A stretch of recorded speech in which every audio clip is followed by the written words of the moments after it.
Welcome to the Scale Model Podcast. In this podcast, we aim to entertain, inform, and promote the hobby of scale model kit building with interviews, reviews, and news about the hobby. The Scale Model Podcast is currently recorded bi-weekly and is available where your favorite podcasts are found, including iTunes, Google Play, and Stitcher, as well as our website at www.scalemodelpodcast.com. Let us know if you have any comments or suggestions at scalemodelpodcast@gmail.com or at our Facebook page at facebook.com/scalemodelpodcast. We also publish extra video content on our YouTube channel, and we also have a Patreon page at patreon.com/scalemodelpodcast. The money raised will be used to help offset web hosting and other costs. As the podcast grows, we hope to introduce giveaway and other bonuses to our Patreon supporters as a thank you for supporting the Scale Model Podcast. Welcome to episode 30 of the Scale Model Podcast, sponsored by Goodman Models. My name is Stuart Clark, and I am here once again in the revamped, repurposed, basically cleaned up a bit. It only gets clean when you come over. Vast studio below Goodman Industries. And I'm here with Anthony Goodman. How are you, sir? I'm great. How are you tonight, Stu? Not bad. We've had a busy weekend. We did an awesome interview yesterday, which we're not going to tell anyone about. Maybe we're going to send something out to our Patreons. Yes. Actually, we're going to we get the heads up. We're gonna get the heads up to our awesome Patreon people, and they'll find out. Mm-hmm. But we've got a pretty jam-packed show. We've got an awesome interview, part one, right, with one of your heroes of the modeling world. Yeah, that would be who would that be? Mr. Scott Hards of Hobbylink Japan, which we've all spent a lot of money on. Yep. I'll tell you right now, Anthony, totally fanboyed. Yeah, totally. I think it's great. Yeah, no, it was a good interview. Yeah. Really insightful. Very interesting fellow. Exactly. So we have part one, because we ended up yapping for 90 minutes. So we have part one tonight, and we'll do part two on the next one. Mm-hmm. So, okay, lots of latest news. Locally here, we got a couple of new shows coming up. Yes. Yeah. So 2 shows in one day. And this is in southwestern Ontario. Yeah. Yeah, for our Canadian fans. Super well planned. Mm-hmm. Well, yeah. Yeah, we talked about that briefly. So, this just really points to maybe a lack of communication amongst the clubs. These Sometimes are 2 it clubs. happens. Yeah, it happens. They're not talking regularly, or there's no crossover members. Or one had a show and then stopped for a while and then came back. Maybe part of it as well. Yeah. So we have AirCAD Con number 8 that's awesome. And that's a very little show. I've been to it. I really enjoyed it. I've been a couple times. And it's actually a fundraiser for the local cadets. The local air cadets squadron. of Canada, yes. Yeah, and I had a lot of fun at that one. Yeah, it's a good little show. Yeah. All proceeds go to the cadets. So. Yeah. And then we also have the Guelph Modelers Club show, which is called Welcome, number 19. Number they 19. Did disappear I think it was on hiatus for a number of years. A couple of years, right? It happens. So they've ended up on the same day. And I want Stuart to put up a survey to see who's going where. Yeah, we're going to do something. Fortunately, they're pretty close. One could do both. They're like half an hour away. Yeah. The unfortunate thing for me is that my other half, she who must be obeyed. The better half, of course. She is a spinner and a weaver. Yep. And her big show of the year, which is like the equivalent of IPMS Nationals for spinners and weavers, the Woodstock Wool Festival, is also that day. Yeah. So I've already some notes for you. Yeah, that's fine. I've already agreed. I always help her on that, so that's fine. Yeah. But yes, I will. Anthony's going to be there. Show report info. I'm going to be at the show report. Yep. We'll give him the recorder and we'll turn him loose. Yeah. We'll see what we can come up with. Yeah. Goodman Models is going to be at AirCADCon. I just decided to throw him with them. I'm going to go in the morning. Cool. And then there I don't have a ton of stock right now. I'm still waiting on my supplier, but I'll have some things. And so get there early. And I'm going to be there. And then I'm zooming over to enter my kits, my complete builds in the Guelph show, just to mix it up. Cool. Hopefully we'll wish you all the best. Yeah, thank you. Good luck with that. Yeah. Now, we should also point out, we have our good friends down under. Yes, on the bench. On the bench. And we always have fun with them. And we support each other. And you know what? We're thinking of you guys. We know you have a really big problem. You've been pondering and working, scratching your heads. We actually figured it out for you. We did. We take care of you guys. We do. We know try you're where we really can. Struggling to find a name for Julian's fanboys. Julian's fans. Well, fanboys and girls. Let's fanboys and girls. Yes, his fans in general. See, they need to really button down a name. We got it. We worked it out. That's because we're Canadian. We like to help. We like to help. We like to help. And what's the name we came up with? All right. So, of course, they should be known as Julian's Jewels. See? Perfect. Just we'll let that sink in for a minute and see what and see what people think.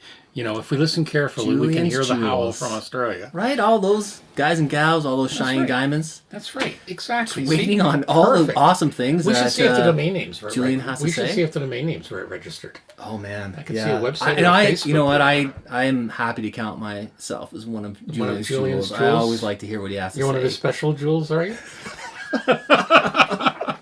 Oh my! There you go. We need shirts now. We need shirts now. Yeah, its own subcategory. Yeah, exactly. It's like a Julian's cult. Jewels. It's like a cult in some ways, but a good cult. A cult for good. I'd join.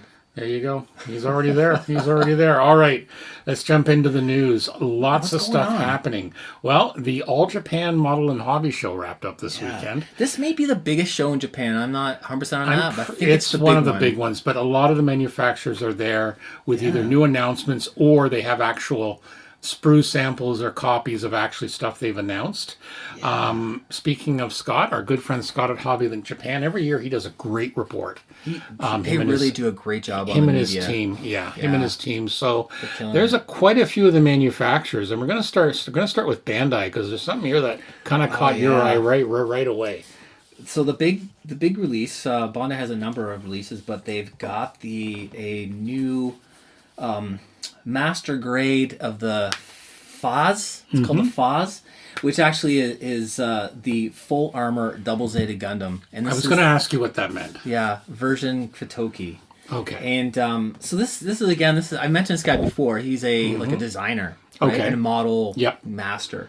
Hajime Katoki. So his style, he sort of popped up in the late 90s, and he just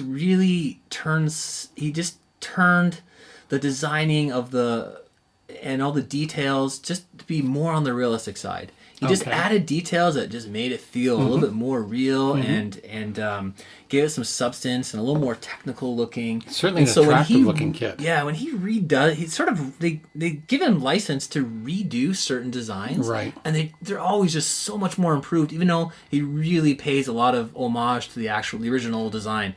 So like this is the Gundam from the third TV show in the mid '80s, which was a super zany, had some really way out there designs.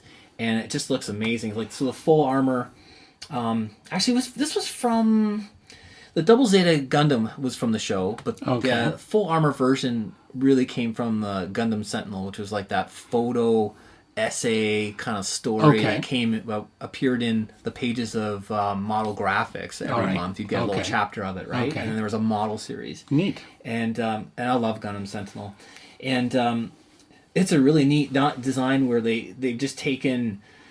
It was like a test bed for like extra armor components and critical structure points to make the unit sort of mission ready for certain. He certainly looks like he's ready to kick some ass and take some names. I think. Yeah, it's definitely. Super. I also noticed here they had a industrial Gunpla design. So the HD Gundam G40. Yeah, this is really interesting too. So this is a new sort of like again another homage to the original RX-78 Gundam. Right, from the very first show, and it's to celebrate the 40th anniversary. I think they're calling it the G40. Let me just dial her in here. Realistic, yeah. So this is the high grade Gundam G40 industrial design version, and it's very interesting. So it was sort of again redesigned by world class industrial designer Kiyoyuki Okoyama and director Ko Matsuo, and this is quite interesting. It was designed using the same 3D production process as a normal industrial item. So think robot in a factory working on a car, right? Like they're obviously they look a certain way, but it's always function over form, right? When you're just designing something to work and be efficient and do a specific job. So it has a really wild look to it, but they made the range of motion and joint structure based on sort of realistic industrial design, and it looks really different. And then this kit is supposed to be superposable, and I think a lot of because of the nature of the subject, right? Like a mecha that looks humanoid. People want to pose them. They want to reference different sort of action poses from an action sequence in a TV show or whatever, and then we've always suffered like from bad joints or like stiff arms or goofy looking things that don't reference or don't properly capture proportions from the animation series or whatever, right? So they've gone the opposite direction and done this incredible thing where you can put it in any pose and it looks great, right? And for the model builders and a lot of those Gundam builders, I think you don't want to just build it and keep it static. I know I do, but they want to be able to move it, right? Change it and then repose it and then leave it that way for a while. So this is quite neat. Now, one thing I forgot to mention before we went to air. Yeah, I did find time this week. I actually looked back through the internet and I did find the original Gundam. Was it a 2-hour movie or a TV series? The very first one. It was a TV series with about, I want to say 42 episodes. Okay.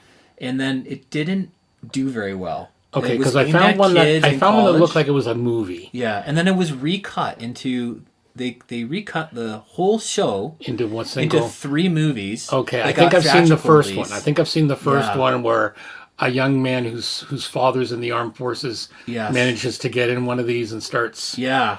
So that I see why you like it. It was very good. So the movies are quite. I'm going to watch some more. Are good. They're obviously truncated, right? Because obviously. I realized they're a bit choppy. There was some bits that were choppy. But what's interesting is that they actually reanimated certain sequences, and obviously it was a couple years later, so the technology. I will play catch up on the whole thing eventually, but it was kind of neat to see. The whole series is quite good because it really fleshes out a lot of characters and a lot of the story arc, and you get into the intrigue and the political machinations happening in the background. Yeah. Awesome. So it was really good. So the other thing I noticed Bandai had here, they decided for the show, they talk about their collaboration between various companies. They brought a model kit of the PlayStation, detailed down to the interior and the motherboard. Isn't that wild? Yeah, displayed along with that was also a Sega Saturn and a sneak peek at their next edition, the Cup Noodle. Now, are they talking about a couple of noodles?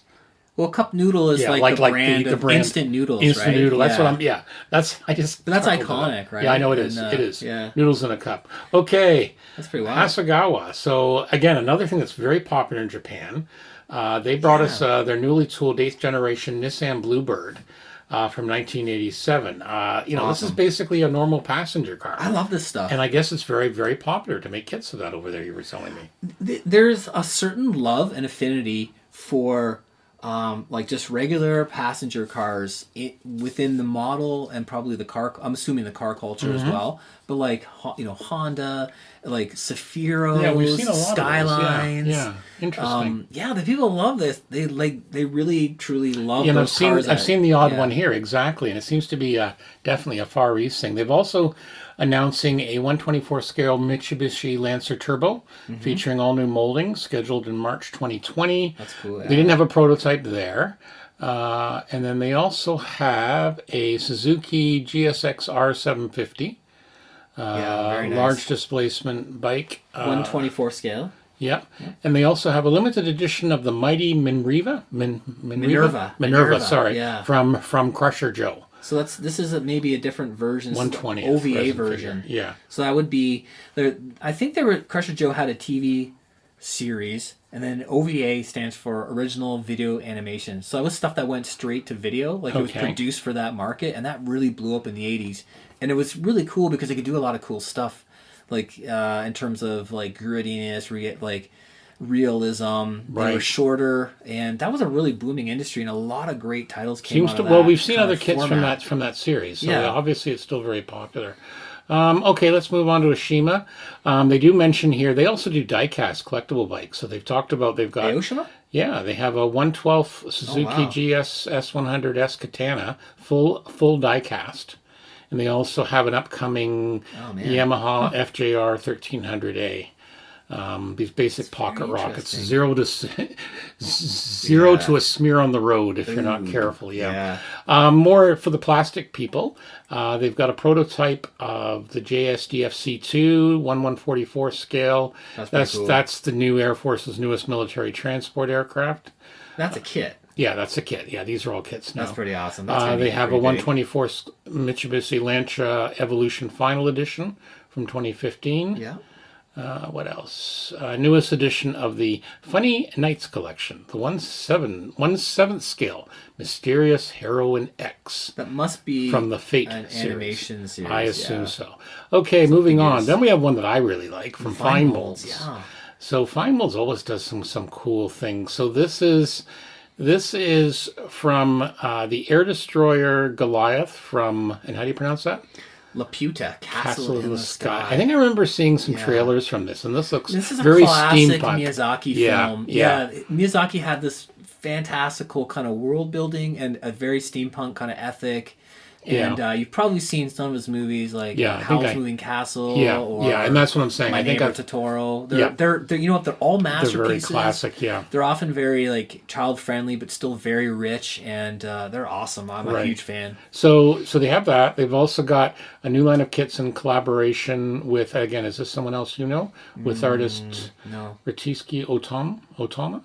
This Sin- year, Arnacino Reikiso. young women in Otome. uniform along 135th military subjects, and the first kit in the series features a Type 95 with a 75 millimeter mountain This gun. definitely sounds like a current another animation anime. series. And then they've Yeah. also got a series of equipment for your 1/700th scale ship needs, including binoculars. I assume those are large binoculars because in 1/700th scale. But maritime self-defense force firefighting equipment such as floating rings, fire extinguishers. These are neat, actually. I think Yeah. because I think it Very seems to tiny, me, very tiny. Yeah, when you get to ships, it must be a challenge to get some detail and get that kind of like I've always depth. said, I've always been, again, our former club member here, Doug Booth, who passed away. Yeah.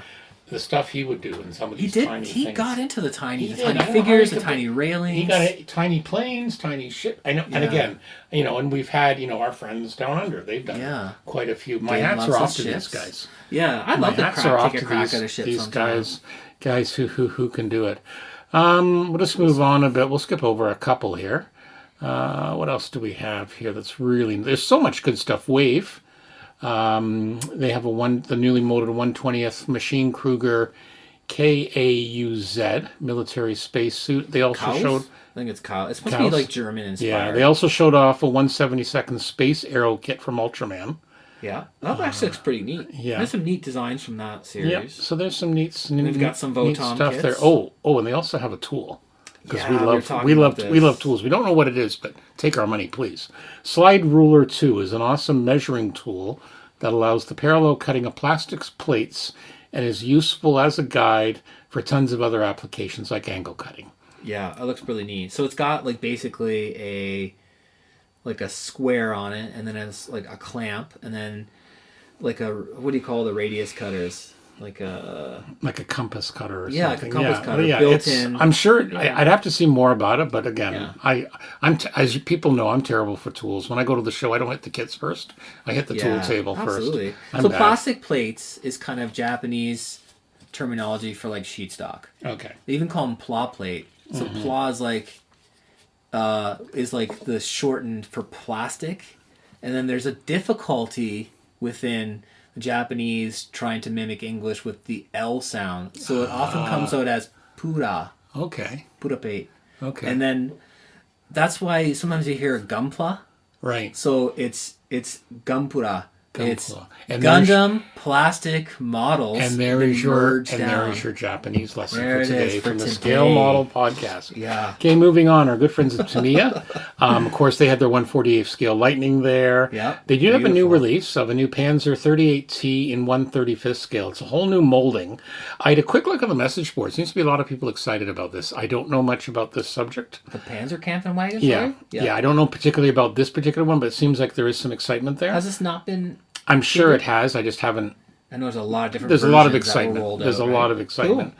That'd be They've nice. got a lot of their RC stuff. Mm-hmm. They also had a 1/12 Porsche 934 Jagermeister kit with the photo etch parts. So that's a reissue. So yeah, a lot of interesting things Couple there. bikes. Yeah, a couple of bikes. Revell had their latest announcement, because I got an email about this actually yesterday, a 1144th Airbus A321 Neo kit. That's the airliner. They also have the RMS Queen Mary 2 model kit, and that looks very nice. It's got full-on detail with the swimming pool, tennis courts. It's a reissue, so they've reissued that. And again, I know there's a lot of people that like building cruise liners, where that came from. The one I am excited about, they are doing an all-new tooling 124th Land Rover Station Wagon Series 3. That's neat. My dad had one of these. That's right. You were telling me about that. So That's this one's cool. this So you have one's good memories driving around in it, or yeah. I'm trying to remember if this was a Series 2 or Series 3, but it wasn't the full-on station wagon. But it was interesting because I was actually my knees were too long to drive it. You could actually get seat rail extensions because just the way it was just at that point where my knee would be sticking up between bumping into the dash. And I don't drive standard, but it was a fun little vehicle. Okay, Tacom. We have their new Blitz series. These are the ones that are they're starting to make available at a fairly reasonable price. Is it meant to be simplified? Simplified, higher detail, but it does have a lower part count. We talked about it about 2 months ago. Yes. So this is the Jag Tiger in 1/35th scale. They also had a quarter-ton utility truck with a utility trailer, the PL1, the Polish stealth type prototype, which we talked about. So all sorts of good stuff there. Nice to see them in the actual plastic. Yep. Speaking of in the actual plastic, Panda Hobby had their 1/35th scale M109A7 Paladin. That's the U.S. self-propelled artillery system. Yeah. Those are amazing. I remember watching. I saw a video of them how they do the thing. Oh, it's fascinating how they can do that, and it's all computerized, and they can put shots down on target. So you could have like two companies of these 10 miles apart, and they can talk to each other. So when they shoot, they'll make sure the shots reach at exactly the same time. They also had their 1/35th scale HME high mobility engineer excavator. Yeah, so it's basically a digger with armor. Yeah. If people are getting annoyed at you for digging up your it might be like engineering equipment, exactly. right? Or sappers would use it. They've also got the Stryker Dragoon and that's cool. Yeah, and some other things, missile launchers and all sorts. Atlantis, our good friends at Atlantis. These are the guys that are producing finding all these old classic molds from way back. So they've just talked about this one. So this is the B-25. It was in 1/60th scale, and this mold date, or the original mold, dates from 1955. Isn't that wild? We were looking that up. Pretty cool. It looks great. Yep. So they're doing that. They're also going to be. It can be built in the Flying Dragons version or the Doolittle. It also comes with a new Atlantis swivel stand, retro box top that can be framed. They've got a Ticonderoga 1/500 scale CV-14 that was a carrier. And apparently you can also look forward to the highly detailed 1 to 5/35th USS Wisconsin battleship. So all box scale. This is what box scale means. They did it so it felt in the box. Anytime there's weird stuff like that. Yeah, box scale. Yeah, exactly. They also had some other cool things. They had the 1/32nd scale Little Red Baron kit in action from hot rod designer Tom Daniel. Yep. So all sorts of cool things there. And again, it can, people say, why would people buy? Well, it's pure nostalgia. It's pure nostalgia. Yeah, absolutely. If that's something you built as a kid, why not take, you're not expecting to be this perfect, miraculous, representation of a real thing. It's just like a fun part of your childhood. Exactly. You put it together. So just to finish off, some other manufacturers. Dragon has a 1/48 scale Messerschmitt Bf 109E, brand new mold. Yeah. Edward was there with their P51. The Chattanooga Choo-Choo. Yep. Some all sorts of things. Most of the other stuff we've actually already covered, so I'm not really going to go read. They're just showing it off now. Yeah, right? they're just showing it off. But some pretty cool things. So I have posted some links to some other stuff there. To me, as I said, they had their Sheridan there, and a few other things. So a lot of their RC stuff, which is really popular over there. So definitely worth checking out. Now, one of the things I noticed is, and I know I commented on it the other night, is this. Now, to me, it's a good example. They do it, but there's a lot of companies now I've noticed they don't keep their main websites up to date with news. They keep Facebook up to date with news. Huh.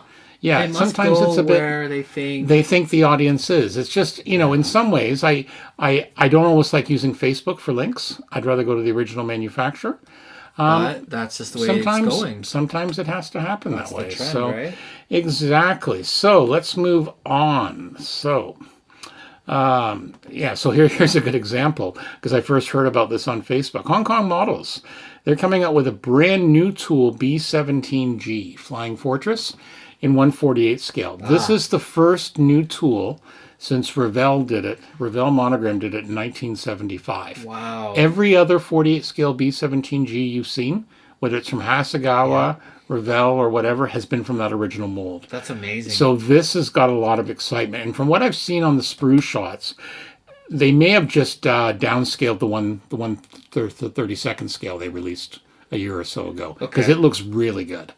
The and interior, that was a brand new tool. that was a brand new tool. So why not? Yeah. Yeah, why this not looks just very, take that very over? good. And again, this has got a lot of excitement Yeah. for it because there's a lot of people because that old Revell kit, yeah, it's dated. Well, no kidding, eh? Like Yeah. that's just no matter how good it was, and that Yeah. like that would have been. We were talking about this. That was the kit, the Monogram kit that came out in '75 had those little sheets from Chet Payne that blew people's minds. Oh, I know. Yeah, the diorama and there would have been stuff like he that. had Yeah. it all in a nice scene, and then he photographed it. It was Yep. just something that Yeah, it was pretty. I don't remember if that was the 40th or 72nd. I think it was the 48th. it would have been that time frame. That time frame, yeah. Fits right. But again, this thing's going to come with the full bomb bay, the full interior. Like I said, it basically, if you look at the CAD of this, it looks like the 32nd scale. There is going to be two marking choices, one in natural metal from the 834th Bombing Squadron from the 46 Bomb Group in late summer 44. And then you are also going to have the olive drab one from the 332nd Bombing Squadron from the 91st Bomber Group in early spring 44. So some nice nose art. So apparently this is going to be out like in October. So they managed to keep this one under wraps. So yeah, this has They got learned their lesson. well, hopefully.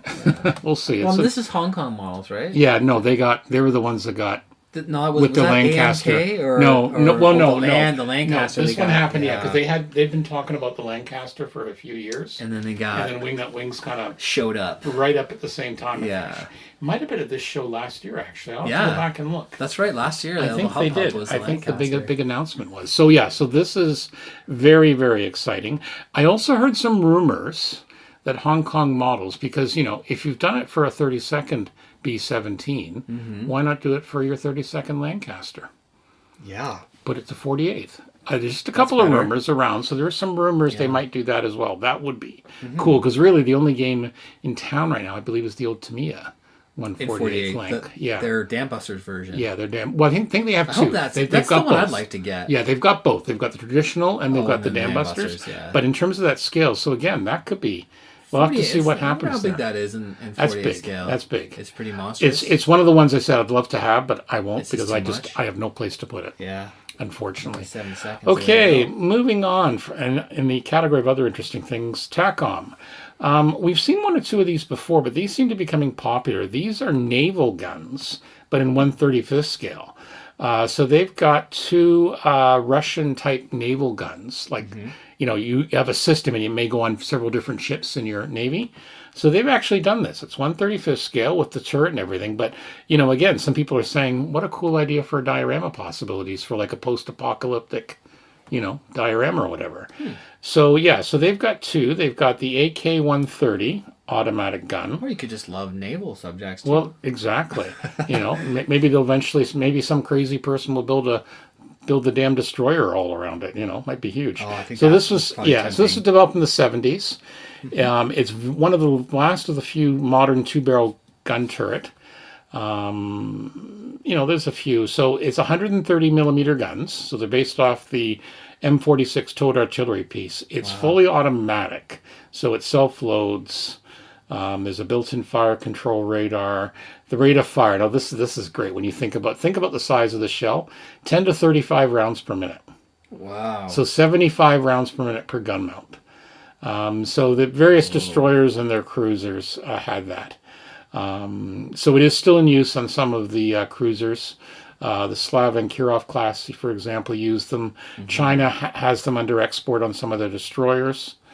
So yeah, quite an interesting mount there. So that's the one, and then the other one is do they just call it is it the AK-130 as well? Yeah. So there's basically the two. So yeah, that'll be interesting to see what happens there with that. And then also from TACOM, they've released they're previewing a 1/35th scale King Tiger late model, a 2-in-1 model. So this one doesn't have the interior. So if you just want to build, nice one without all the fidgety. Curbside. Yeah, curbside. Photo etch, night fighting equipment. Yeah, no, I see that little image of the night fighting. Yeah, stuff. Was that what if or was that real? No, that was real. They were, but it was not infrared. I don't remember off the top of my head. It might have been. I saw, because basically it projected a ultra. It might have been something. It would project a light, ultraviolet light, and then the optics would pick up what it was pointing at. I remember seeing an article in Fine Scale Modeler maybe 10 years ago, and they had the tigers. They had that. Infrared, and it was treated as what like it a is what if. It's a spotlet system. Yeah, because it's something they were working on. Basically, it would put something out, not invisible light, like ultraviolet. Yeah. And then the optics could see that. That's what the great big thing. It was a lamp. Yeah. Right. So the idea was to light up whatever. And the other one was the viewfinder. Yeah. Viewfinder. Yeah. That's really neat. I actually thought that was a really cool concept that kind of tanks with infrared scopes on them for the what if kind of paper tank. Yeah. So that's so this is two kits. This is one from May 45 and one that was proposed but was never built in July 45. That one has infrared. It is infrared. Okay. Yeah. It does say that down below. That's kind of fascinating. And I think at the Fine Scale Modeler article, like the author of the article who built the kit had the scratch build all that gear on there. I know they were playing. I know they were playing with it. I don't remember if maybe there was pictures or something. Hopefully, one of our listeners can send us a mail and keep us informed. We love being corrected. Believe me, because we know we don't. We're always wrong on purpose to get people to call. Well, maybe. Why not? Okay, Trumpeter. October releases. Some more here. A couple of big Russian vehicles. So basically, the Russian TELS 400 looks like a ballistic missile launcher, again on a cool-looking Russian track vehicle. They've got a mobile radar unit, I assume for anti-air. And then this one's will be interesting to the naval fans. USS Langley, CV1 and 350th scale. This was the first U.S. purpose-built aircraft carrier. It actually wasn't purpose-built, but it was originally from a cruiser design. So they were halfway through a cruiser, and then they slapped on the deck. Wow! So that'll be interesting for some of the shipbuilders. Very historic ship. Yep, they reissued the H-34 helicopter in 1/48 scale in both the U.S. Marines and the U.S. Navy Rescue. Flashy. And of course, for the Langley, they'll have update sets. Up the yin-yang, right? Yeah. Pardon the pun. It'll need it. Okay, AMK. Big announcement from AMK. These are the folks that finally brought out the Tomcat. Yes, these are the ones that suffered from the a little bit delayed. So they're announcing a 1/48 scale Lockheed F-104G Starfighter. Now, one of the things they did point out, they've said it's going to be at least a year or two away. And they're trying to basically say, if you're going to start complaining, we don't want to hear it. So, hey, good for them. But it looks good. It looks like it's going to be in Luftwaffe markings. Now, someone just recently came out, and it just went right out of my head. So, like 60s Luftwaffe? Yeah, Luftwaffe? Would have been 60s and 70s. Yeah. Again, there's some, there's been some official announcements. I'm trying to, that's going to drive me nuts now. Who made the, someone did one in the summer. Kinetic. Kinetic's actually released one in the summer. So it'll be interesting to see how it compares. So again, there's a lot of Starfighter fans out there. Boy, imagine, Starfighter was basically known as a man with a missile. Yeah. Missile with a man in it. Missile with a man in it. Yeah. Can you imagine now, you've got, for these various subjects coming out, you got two producers coming up with, fairly high-level products at the same time. Imagine, 20 years ago, you could barely... I know. Your favorite plane never got a kit at all. The hobby's dying. We know it's not. Because there is a lot of different options. Yeah, you get to choose now. People will go with what sells. Two Sheridans. Look at the passion. Yeah, look at the passion of, the World War I subjects from Wingnut. Yeah. There was a huge gap in that, and they're just, They wouldn't keep making them. If they no weren't rivals selling. could compare, I think, with the quality and precision there, the exactly. craftsmanship they're putting into their kits. But this other subject, I think it's just wild. You can say, you know what, I love the Sheridan so much. I'll take the Vietnam era and the modern era or whatever, and then the Starfighters. It's just you can choose what kind of Tomcat you know you do have to buy that Tamiya one because Dave finished his. I know, I saw it. On the bench. Good job, Dave. You're gonna have to. He's so fast. I know he's a fast builder, but there you go. Banging them out. I know. Okay, a couple other things. Airfix. We talked about this a couple months ago. The Airfix 172nd Buccaneer has been released. So it is out now. It looks absolutely awesome.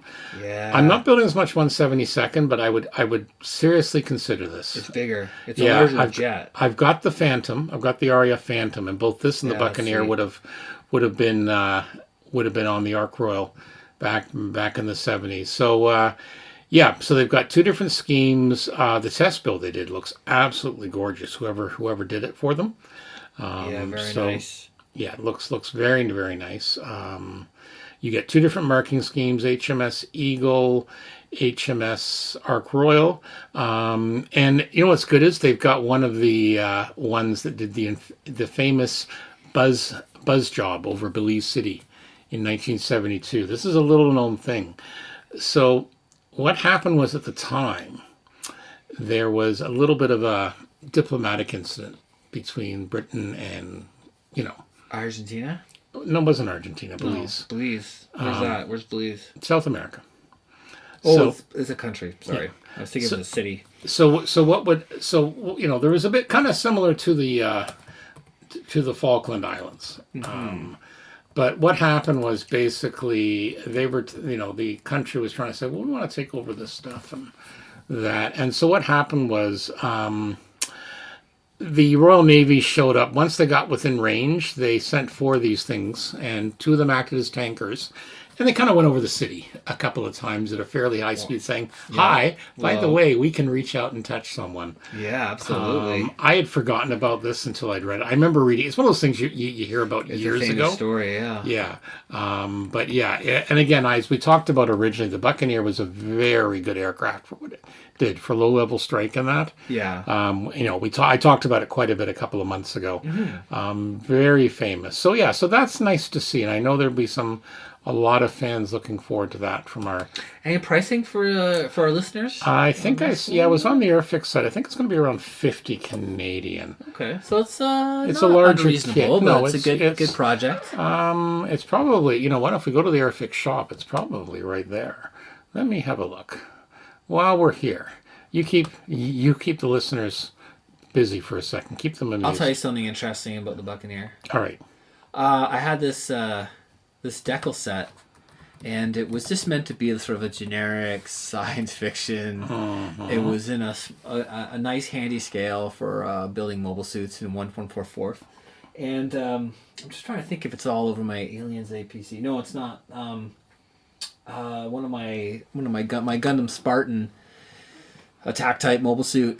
So when you get out the magnifying glass, all the decals on this set are about the Buccaneer and model builders. It is the funniest thing. You cannot see them with the naked eye, but if you put on I actually noticed it when I had taken some photos of the... I think Airfix has done that for a few... Yeah. I don't know the maker of the decals set. I'll dig it out for next episode, but I had taken pictures of this 1/44 scale mobile suit, and of course I'm blowing it up to look for issues and that kind of thing, right? And I'm start to read the decals, which I just picked out basically text that kind of technical looking and warning markings and stuck them in strategic spots on the mobile suit, and I'm like, what? It's about the Buccaneer. Yeah, I love it. It's great. So it's 25 pounds, which is about 50, almost $45. $45. Yeah, but so very reasonable. For this size, yeah, and this quality. It's an all new tooling. Yeah, this will be great. Great. Cover it quite a bit. So yeah, I think that this will sell. This will definitely sell. So that was. I hope to see some on the tables. At some point, yeah, as I said, it's been around in various versions. This is an all new molding, all new tooling. You can get it in 48th as well. So I see that demo paint job there. It looks like they did that sort of the marbling pre-shade, Yeah, which is yeah. really cool. Yeah, like I said, whoever did it for them did a really nice That's job. Very nice. Okay, moving on. Wingnut Wings. next? We were talking about Wingnut Wings. Wingnut. They just announced this today. So Wingnut Wings has reissued one of their kits, the very popular Albatross D5 or the D5A. Talk about as a reissue. limited edition, very famous, very popular German fighter from the late war. Yeah. Well, this one's a very special limited edition. They're doing 6 different limited editional releases of this. In each one of these, you will have a choice of 5 different decal schemes. Unbelievable. So you have Never 30, been done before. You have 30 different schemes you can choose from. Yeah. So, if I go to their website, and they're making it available for October, November release. It's 1/32 scale, $79. So, Canadian, right? no, this is US from their US, site. okay. So 79. US. So we'll just keep it in US. So you would need about 3,200 if you wanted to build all of them. Because there are crazy goodness. people out there. Yeah. This is a great idea. I've never seen this exact sort of rollout before, where you buy one kit, 6 different schemes included, and then they do it 5 times over with all unique schemes. Yeah. So what a way to rope in the fans, right? So $79.99. I got my little calculator out here. 30 different schemes. Yeah, $2,399.70. US dollars. US. Wow. US. But still, but you know what? There is probably someone out there seriously considering it. I'm just going to say that. But you know what? Is that the entire World War I air war? What, the Albatross? No, but just it's one of many schemes. Yeah, pretty well.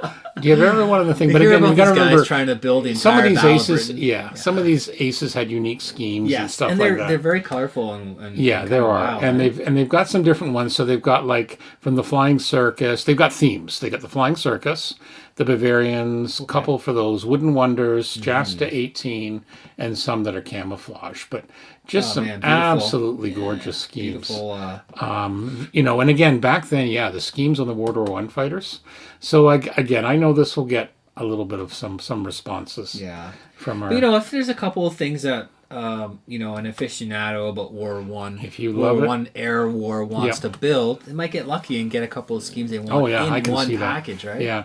It'll be interesting to see if down the road, because these are limited edition, I wonder if eventually they'll produce separate decal sheets. Oh, why I don't think they ever have, to be honest. I don't. Or does it keep? You don't want to dilute the market for maybe, but if it's limited edition, how quick they're going to sell? Again, it's It's an interesting thing. So I love decal options. Yeah, decal options are awesome. I find often it's the variants that appeal to me that I want to build, like Macross, for example. I have a bunch of they would have been sort of limited edition decal sheets that you got in a magazine. It was like a different squadron, something really unique. I have a couple of those that I would like to do, and they're really cool, really interesting. This is very cool, Wingnut Wings. So we're going to wrap up with what's hot. Although we've pretty well covered what's hot at ScaleMates. So as you can, all the stuff. The new announcements, the Panzer 38T, the Edouard 48 scale Chattanooga Choo Choo, the B-17's there, our beer wagon. We talked about our beer wagon. The Tamiya Spitfire Mark 1 still holding its own. The Lightning. Here's that Panzer 1 from Takom in 1/16 scale. That Lightning's awesome. I gotta say, I'd like to. That's a bird. Yeah, it's something I would at some point I'd like to do. We got the Langley, the Kinetic, Motorhead Bomber. The Motorhead Bomber. I hope Ian ordered it, because they went out of stock again. Well, he mentioned that he couldn't. It was out of the original, but then they reissued it, and we talked about it. It'll be there. So hopefully I know some of his fans. Sorry, some of his jewels. Those are Julian's. Julian's. Oh, sorry. No, those are Julian's jewels. No, we can't. Maybe Ian needs Julian's fans are dedicated. All right. Maybe Ian needs fans. Yeah. All right. Anyway. Well, Ian does. I know fans. Someone mentioned. I know some of our fans did reach out to Ian and say, "Hey, did you notice this?" So yeah, all sorts of cool stuff. One thing I'd like to see more on ScaleMates, we just don't see enough, is brand new car kits.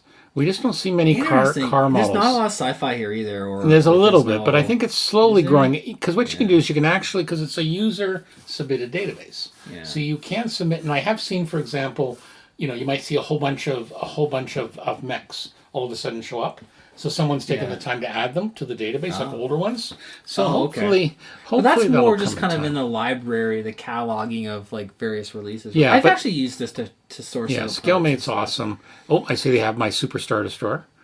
1/100,000 scale. I think this is just very North American centric, right? In Europe and North America. This site's out of Europe. I think it's Belgium, if I Is recall. it? ScaleMate's? The guys who run it. Yeah, Interesting. we're open. I'm hoping to reach out. I'm going to reach out to them fairly soon. So Yeah. if they're listening, expect an email from me because I'd love to kind of hear behind the scenes. This There's is some. yeah. I see on the one right-hand of side, the there's really a gun. popular ones, and I know. I believe Wheels and Wings picked it up. The 1/5000 scale Bandai Star Destroyer. Yes. With both the lighting kit, you can get one with the lights and one without. That looks very cool. And it's about 13 inches long, I believe, so a fairly good size. That'll be fun. That's Yeah. a really neat Yeah. ship too, right? Yeah, again, I like stuff in that size. So yeah, going down there, definitely check them out. There's always cool things there. Way too Yeah. many. It's You know, wild. but again, usually what it is the what's hot is, and again, this is where I want to get clarification. It's factoring a lot of discussion or what people are clicking on and looking at. What are the defining terms for is it number Yeah. of? It's got to be something that's Is it like easy are to people manage. talking like do people search for it, go into it to look about it? Searches, clicks. Yeah, or because entries again, in a everyone's talking about blog. that. Everyone's talking about that Hong Kong B-17, right? Yeah. So, obviously it's on there. The other people's fun one, if attention. you ever look at new releases, these are ones that people submit. Yeah. So, for example, someone's done one I just noticed here, Trek from PNT Models, which looks like a very similar logo to an AMT logo from 2007. Trek 2 Battle Damage for use on the Polar Lights 1/350th scale Enterprise A. They've got like the blackened out. So this looks very Decals. like boutique Yeah. PNT. Oh yeah, it's got that throwback Yeah. to the Yeah. AMT, right? Yeah. So, but again, there's Is different. that a decal sheet? Yeah, it's a The- decal sheet. So it's like basically simulating burn, phaser simulating the burn damage from marks, Wrath yeah. of Khan. Okay. But again, these are always kind of cool because you can kind of see what people have added. Ooh, yeah. So like there's a one from Bandai from 2018. Oh, the goof flight type. Oh, Yeah, that's what's the goof flight type? Oh man, the Gufu was like a heavy weapons type mobile suit that sort of came after the development of the. Oh yeah, the actually, I'm Zakin. looking here at the history. Yeah, they originally in 1980, and then they did a new tool in 1980. Those were 2010, brutal. Yeah. and then they did a new tool in 2010. Yeah, so the see, I think this might be a P Bondi. Yeah, Which see, is I premium could. Bondi. It's like you can't Right. get it, right? So this is the dangerous thing about ScaleMate. You can get sucked in Yeah. for hours. Yeah. So yeah, definitely try and avoid doing that if you've got other things to do. So this one, the flight type, this is great. I'd love to get it, but There you go. there was a '90s version I thought was really great. I don't know Well, there's why a reissue now to new people boxing. poo-pooed it. Yeah, so that New like tool. that the '90s version was a brand new kit design and '90s production techniques, which I don't know, they're not that bad to me. It, No, it was articulate, proportionate. It was an awesome, I awesome built design. classic Airfix from the 50s, so I know torture. Yeah. No offense Yeah. to Airfix. So like the difference between a '90s Gundam Bondi design versus like the original kind of like stuff from 1980, Right. night and day.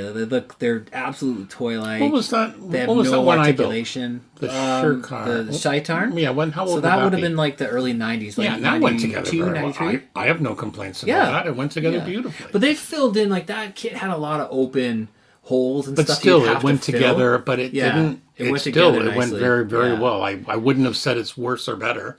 Yeah, it would have been like at the state of the art at the Okay. time, and, All right, and well, it was fairly worked for well me. designed for that era. Yeah. but this is a great design. I'd love to get Alrighty. it.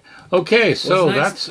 that's all the news. That's News fit to print. Fit to print. Fit to print, fit to Or chat display, fit to line the Yeah. bird cage, whatever you want. Okay, now we're going to briefly talk about you. Well, right. actually, your proud sanding sponsor. blocks, our proud sponsor. Yes. What's going on with our wonderful sanding blocks? So again, you know what's Yeah. been funny? We've been interviewing some people, and you're going to hear an upcoming one. There's quite a Yeah. few that have them and are really liking them. Yes, I've only had good feedback. I think that's kind of one of the challenges of trying to sell a tool. Well, we or silence something. the people that have bad feedback. No, I'm just kidding. I've honestly never had any bad feedback. Like no one's ever bought them and been like, they're useless. Like I want my money back. Everyone seems there seems to be people that see how good they are. They seem and to. Then once they the other ones they're not sure, but once they buy them, they're confident. Yeah, I think they kind of see what kind of precision you can get with them, and they're like, oh, hold on a second, that's really going to help me out. And when you start to get into your projects and you're shaping the plastic, you're working on your seams, you're just able to get the right amount of precision and accuracy on your sanding, and then people are starting to use them as like a regular part of their. Well, and I think toolbox. we're seeing that because we are getting suggestions the odd times. Yeah, we are getting suggestions for different ideas, and again, one never knows. But yeah, you mentioned you are going to be vending.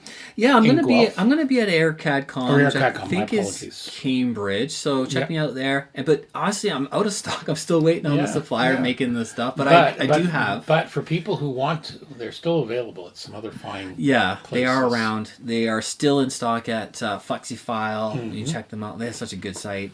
And Section 8 and where else? Elm City, I believe. Still left the Wheels and Wings. I know they were selling them well. Yeah, Wheels and Wings has a awesome store in Toronto. Yeah. And Sunward Hobbies. So, and I still have super sanding singles available, but I also do have a ton of factory seconds, which are only available. Deals, people. Yes. And we know how us modelers love deals. A good. We're inherently all thrifty, I should say. For sure.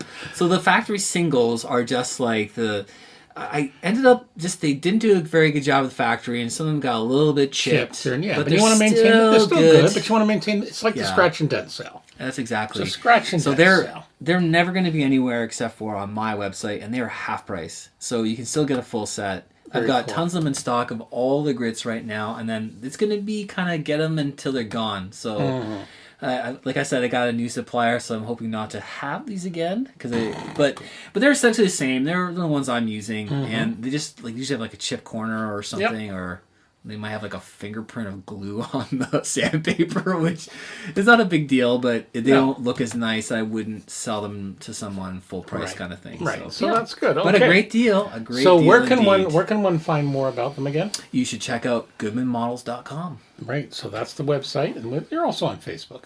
Yeah, I'm on Facebook still. I don't post quite as much, but I still put stuff on there, and definitely check them out. We're gonna increase that. Yeah. Anthony wants to do some more videos. So we'll try not to put his face in. We'll just have his hands. Just my hand model. Hands. You're gonna have to get a manicure. Manicure. Yeah. Oh, I come prepared. You come prepared. You're gonna get them all manicured. Maybe some nice camouflage nail polish or something for your. Because you have fans too. Oh, my kids do it. I'm just saying. Oh yeah, there we go. Yeah. Have your daughter do it. Yeah, she will. You know what? He could become the cool dad. Yes. Okay, so, and again, as always, we thank them for their support. You're welcome. Okay, now we're going to talk about two things. One thing, and then we're going to get to the interview. And you ready? Get your popcorn ready, kids. And just we should know you got less than half an hour before we're going to wrap this up. So you got to, you can't. So, can the fury be contained? I don't know. So myself, I found a posting on the IPMS US Facebook page, actually very good Facebook group from our friends at IPMS USA. And someone was bringing up, and again, it's a good point. He said it's come to light that many clubs struggle with the Gundam style models, or as they're called, Gunpla. And then, they're trying to figure out in terms of how you categorize them at model shows. Yes. All right. So there's a conversation thread that started. So naturally, not that I'm trying to start anything or something. I kind of tagged Anthony over and went, "What do you think of this?" And I have some thoughts. And then he in his own way he said, "I have some thoughts." He actually put that bit on our local club page because that's where I put them there first. So then I posted the icon of the guy eating the popcorn. Yeah. So yeah, I'm just going to turn you loose because I'm just going to start with there seems to be, and again, it was like a post that someone said here as well. It was Dan Livent. We should be doing everything we can to be welcoming to new modeling communities. A rising tide lifts all boats. And as you know, it's something here. That's a really good sentiment. It's something here we've promoted. Yeah. We need to bring some different things into the hobby. we've had conversations on this. Now this interesting. Yeah, this particular group had some ideas, and you didn't necessarily agree with them all. And you've mentioned this before, so I think it was a good time. I'll straighten them out. How straight? God help us. So how in terms of the Gunpla or the mech community, the Gundam community, whatever you want to call it. I know, and that winds them up too. I'm going to turn you loose in terms of categories. Oh man! And I apologize in advance. All right, folks. There's a couple things that I think are worth pointing out. Okay. That Gundam is a series, not unlike Star Wars. Okay. Right. It's not its own category. It's a subject.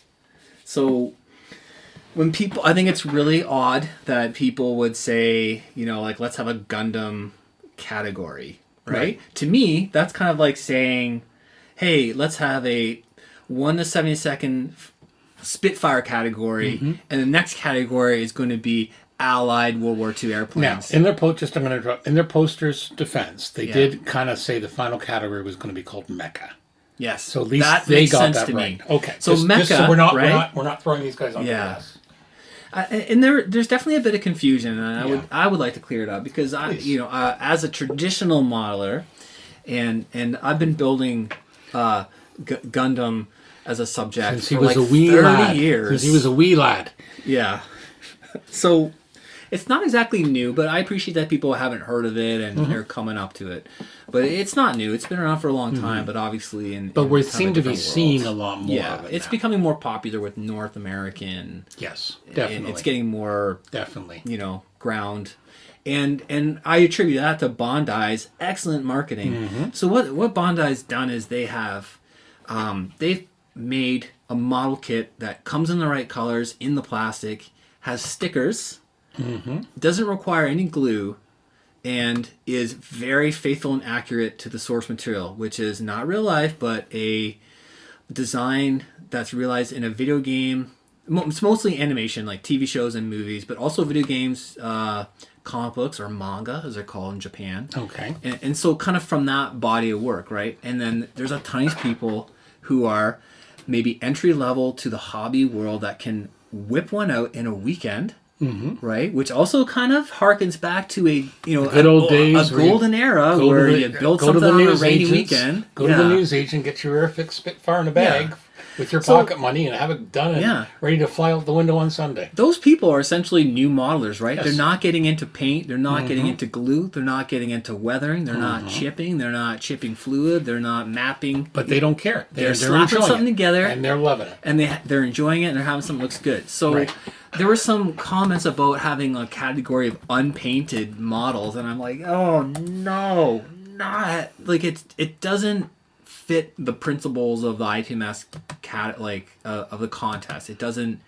sort of hold true to what that's about. Just so we have a little bit of background there, they were basically saying, because this particular group, I'm not going to name names, you can check the link out, because everyone has a different thing, but they did reach out to the local Gunpla community. Apparently there's a separate group. And one of the things and this is what they actually mentioned about panel lines. So they did have a couple of categories about unpainted Gundams with and without panel lines, robots, etc. And they said here, in the Gunpla world, panel lines is considered unpainted.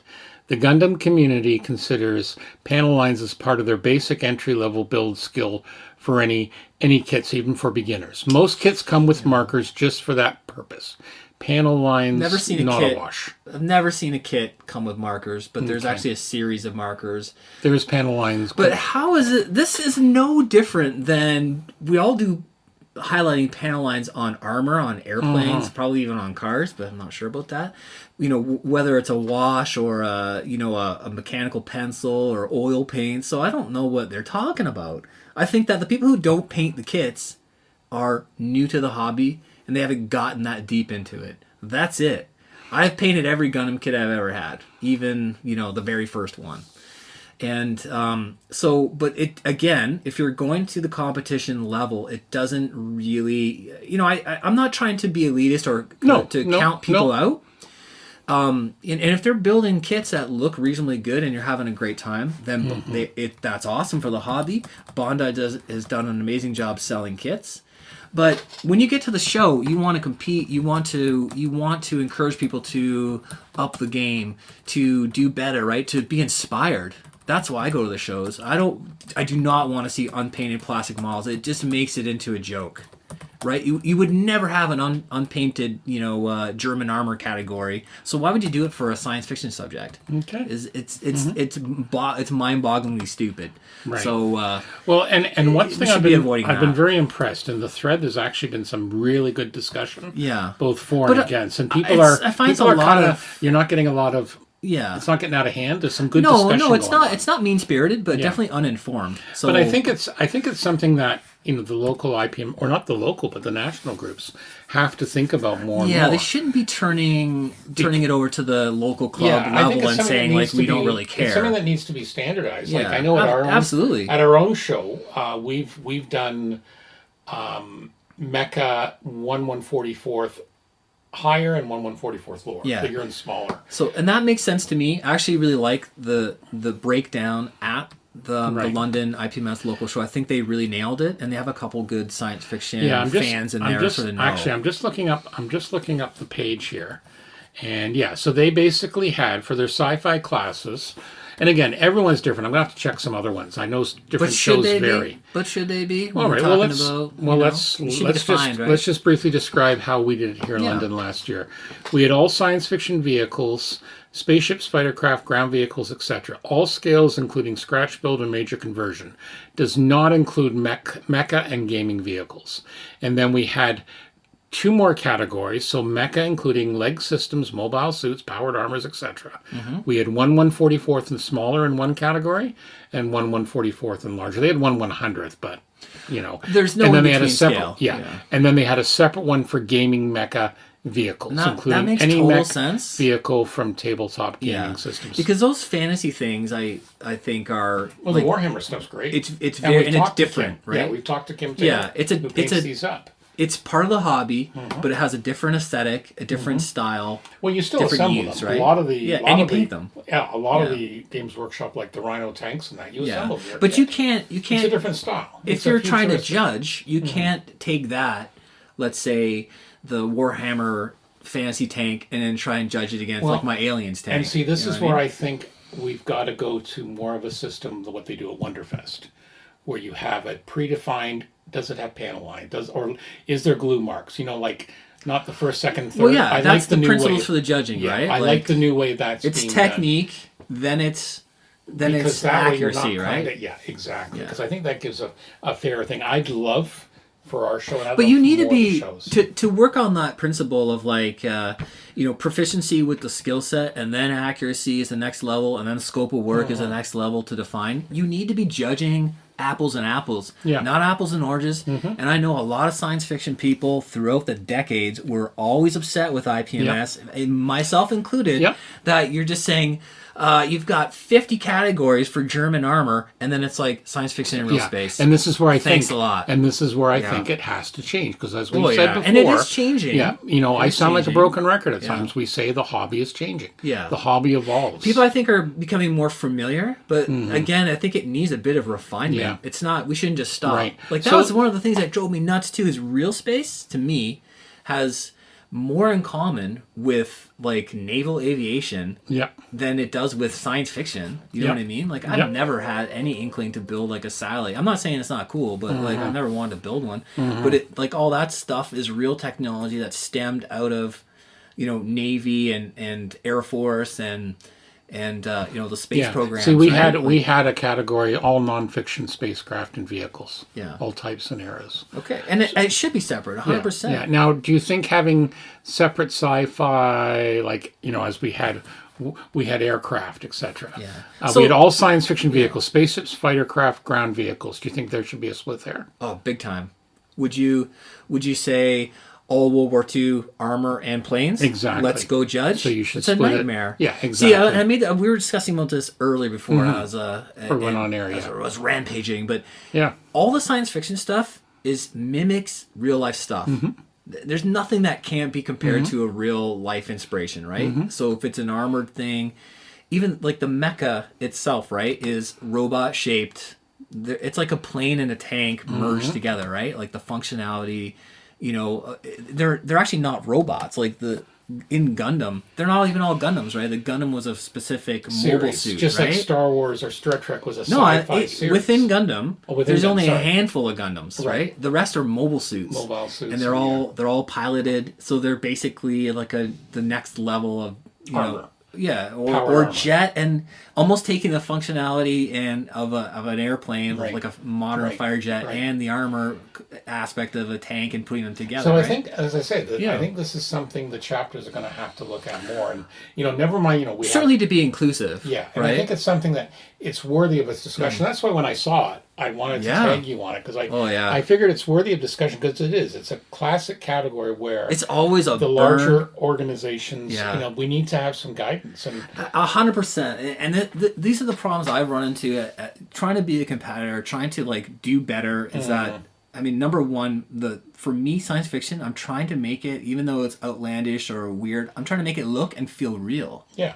Even though and that's what's exciting about science fiction music. It's like, I know it's not real, but it like looks like it could be. That's a great model, right? Yep. So, and then the problems I was having is you would get like mecha. All right, well that's wonderful, and then you've got like a huge 30 centimeter tall model versus it's 1 to 100 scale versus my model from the same series that's 1 to 1/4 scale, and it's 6 inches tall, and they just pick the bigger one. Like, the bigger one's more impressive, and even though it's got glue marks and there's no shading on it, and it's like, and again, this is where I like going to the other judging style. Instead of the traditional first, second, third. Well, the judging style or the category breakdown, the system. Right? Well, both. So like at Wonderfest, for example, they have the merit based, mimicking the amps. That's style. what I'm talking There's about. No the amps are merit based. Yeah, I would like to see that everywhere because I think that's going to take a lot. But also, we need to redefine the categories. So they have to be correct so that you can go in there and judge it. Yeah. And I know Wonderfest started out as basically a rejection of the IPMS. They were just so fed up with having like a figure bust of like Frankenstein versus my Gundam robot. How do you judge those together? How do you compare them? Yeah, exactly. So they went off and did their own thing and gave it the proper respect it deserved as a genre and as a category, right? Well, I think when we talked to George, the chief judge, we went through a lot of that. It made a lot of sense. Yeah, so, and if you want to go back, that's episode 25. Yeah, that was a really good discussion that was an awesome thing. All those things. So as always, we'd love to hear people's input. Sure. Maybe I'll let Anthony. I'm going to let Anthony rant on the Facebook page and then unleash the hounds. Last year I was so upset because in my category, 1 to 1/4 mecha and smaller, they had an SD was the winner. So SD stands for super deformed. So just to really make it clear, it's like putting a Toon Tank into 1/35 scale, and that one wins the category. What's the matter with Toon Tanks? Nothing except for their non-scale. So where does non-scale belong? In a what if? Not a what if. It belongs in a miscellaneous or a catch-all. Right? You can't have a scale category and put non-scale stuff in it and have that win. So mad. Okay, so there you go. See, I told you. See, I hope you all had your popcorn. I'm coming. He's coming. I'm going to tell you where the models go. He's like the Hulkster. Well, you just got to think you have to judge it. It's a good conversation. It needs to be clear for people what we're talking about, and then it needs to be easy for the judges to do their job, because I love judging, and it can be tough. Why make it harder on that level, right? So what we want people's opinions. So you can send us an email. Sure. Send us an email, post it to Facebook once just we know post I'm the right. show. Well, you can define that as well. If our lads from down under want to jump in, be our guest. Okay, now we're going to move on. We had an awesome interview.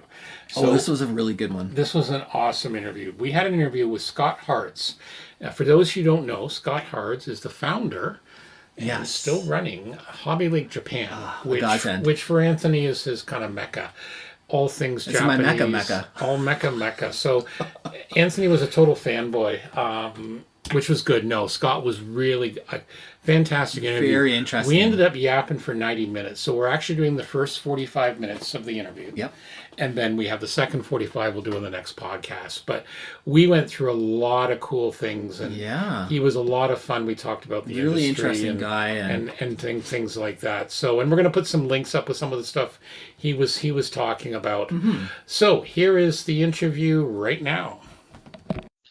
All right, we're back on the Scale Model podcast for the interview section, and we've got another really special guest, and this one's another one of Anthony's bucket list guests, I believe. Yes, absolutely. I've heard. So I'm just going to let you go ahead and introduce. Sure. Our guest. I'm very excited to introduce Scott Hards to the show of HobbyLink Japan. Scott was gracious enough to meet up with us. I think right now, Stuart and I are sitting here in the evening. It's 9 o'clock, and it's bright and early, I think, or mid-morning. Mid-morning for Scott. Yeah, in Japan. And so I'll introduce Scott. He was helpful enough to provide us with a nice little bio, and then I'll tell you kind of how I discovered them. But so Scott was born in 1964 in Michigan. He grew up in Davison, Michigan, and the same place as Michael Moore, so another famous person of note. He went to Japan as an exchange student in the summer of 1980 and got hooked. So he was there during the amazing bubble period, I think. That sounds familiar. We'll have to ask him about that. Yeah, okay. Yeah. And he graduated Michigan State University in 1986 and began working for a Japanese bank. With the bank job in 1991, and he left the bank in 92 and started working for the Thomson Corporation, now Thomson Reuters. So he left Thomson in 1994 and worked freelance until starting HobbyLink Japan in 1995. HobbyLink Japan was incorporated in 1997, and he's still there 24 years later going strong.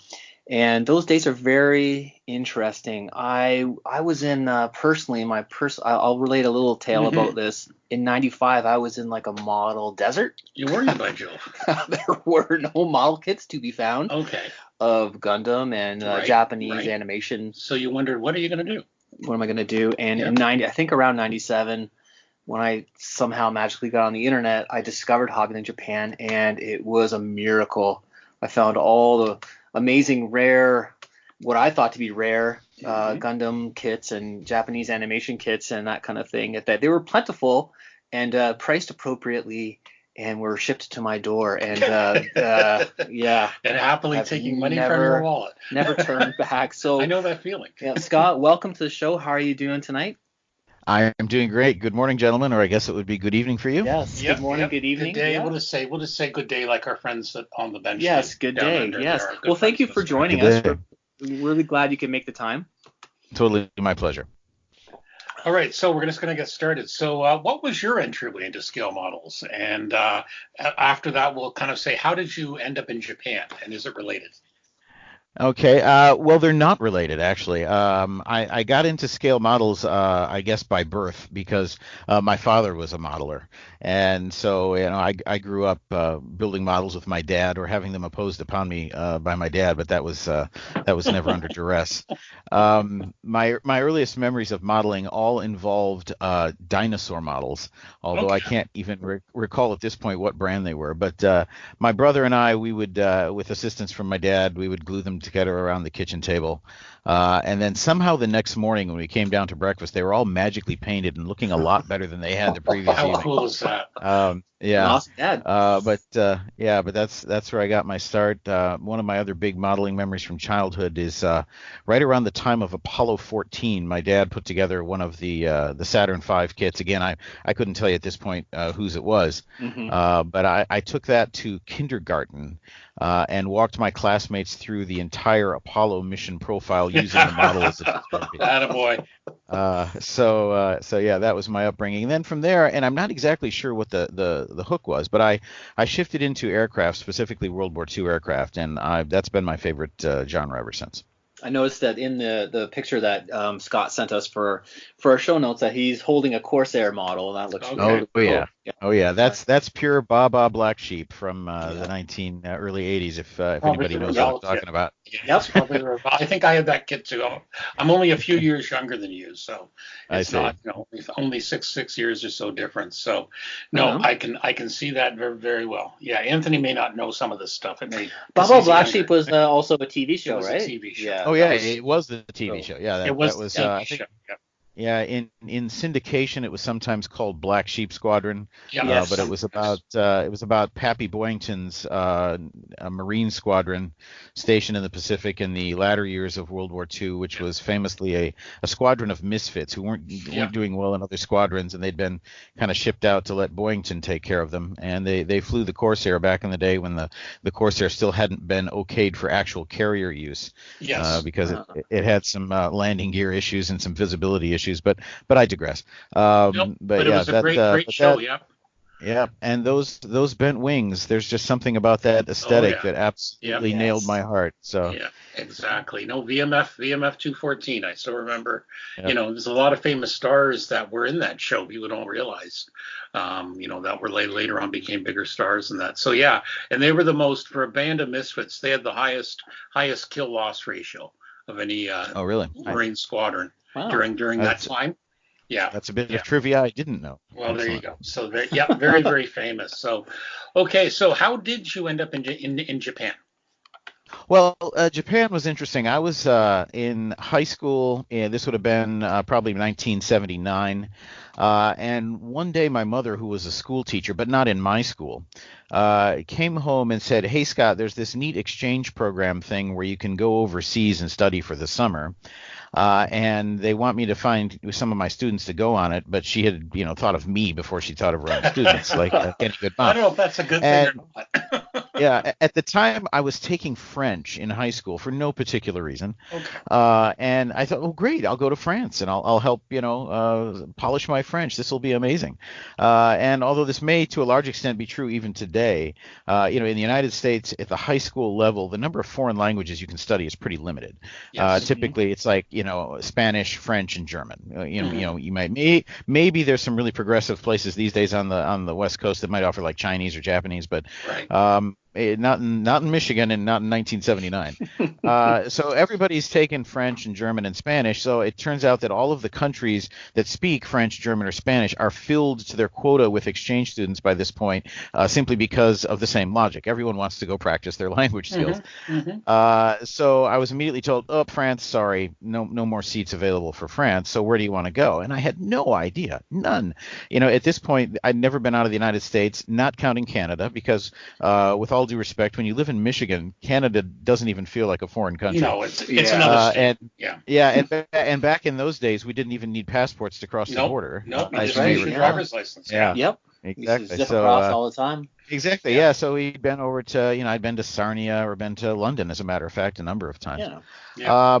But I'd never been outside of North America. I had no idea where I wanted to go. And so one evening I was taken over to the home of the volunteer who was helping run this exchange program. And he literally gave me what is essentially a catalog of countries. And every page you would turn and there'd be a 2-page spread on some country that you could go to under the auspices of this program. And, I'm flipping through the pages, and as I get to various countries, this gentleman was offering me helpful advice. And, one, for example, was the Philippines. And I remember him saying, well, the Philippines, everybody's either really rich or really poor, and we can't send you to a really poor family. So you usually end up with this really rich family, and they all speak English. So it'll be great. This was, back in the days of Marcos when the country was still pretty stable. Well, they're very stable again now. Yeah. I remember Sweden, and I remember him telling me how, oh yeah, Sweden, great modern progressive nation. And the last guy who came back from Sweden that I sponsored, he told me how apparently Swedish women don't have any issues with their bodies, and how his host's sister was constantly walking around the house topless. And I thought, being 14 years old at the time and filled with hormones, that Sweden was definitely going to be the place for me. But then we got to the page for Japan. And I remember very clearly that Japan had all these high-tech photos of the Ginza shopping district in Tokyo, and the ubiquitous photo of a Shinkansen bullet train passing in front of Mount Fuji. Yes. And I knew nothing about Japan at the time. And I looked at this photo. I remember thinking, isn't this that country where they eat fish raw or something? And I mean, literally, that's what I knew about Japan. Yep. And the program representative turns to my mother, who's sitting with me, and says, Mrs. Hards, some of the students who apply for Japan get a scholarship from the Johnson & Johnson Corporation, jointly backed by the Kikkoman Soy Sauce Corporation. And my mom's eyes... My mom's eyes light up, and she says, "Oh, and what do we need to do to qualify for this scholarship?" And he says, "Well, just put Japan down as your first choice for where you'd like to go." My mother looks over at me and says, "Scott, you're going to Japan." And And it's Thanks, that, Mom. and it's that look. Yeah. It's that look. There's not going to be an argument. Yeah. And I mean, obviously, my parents were prepared to foot the bill for the whole thing. And, I didn't know it, but in that instant, my entire life changed. And I'm not exaggerating. My entire life was completely changed. So in the summer of 1980, I went to a city called Hirakata in western Japan.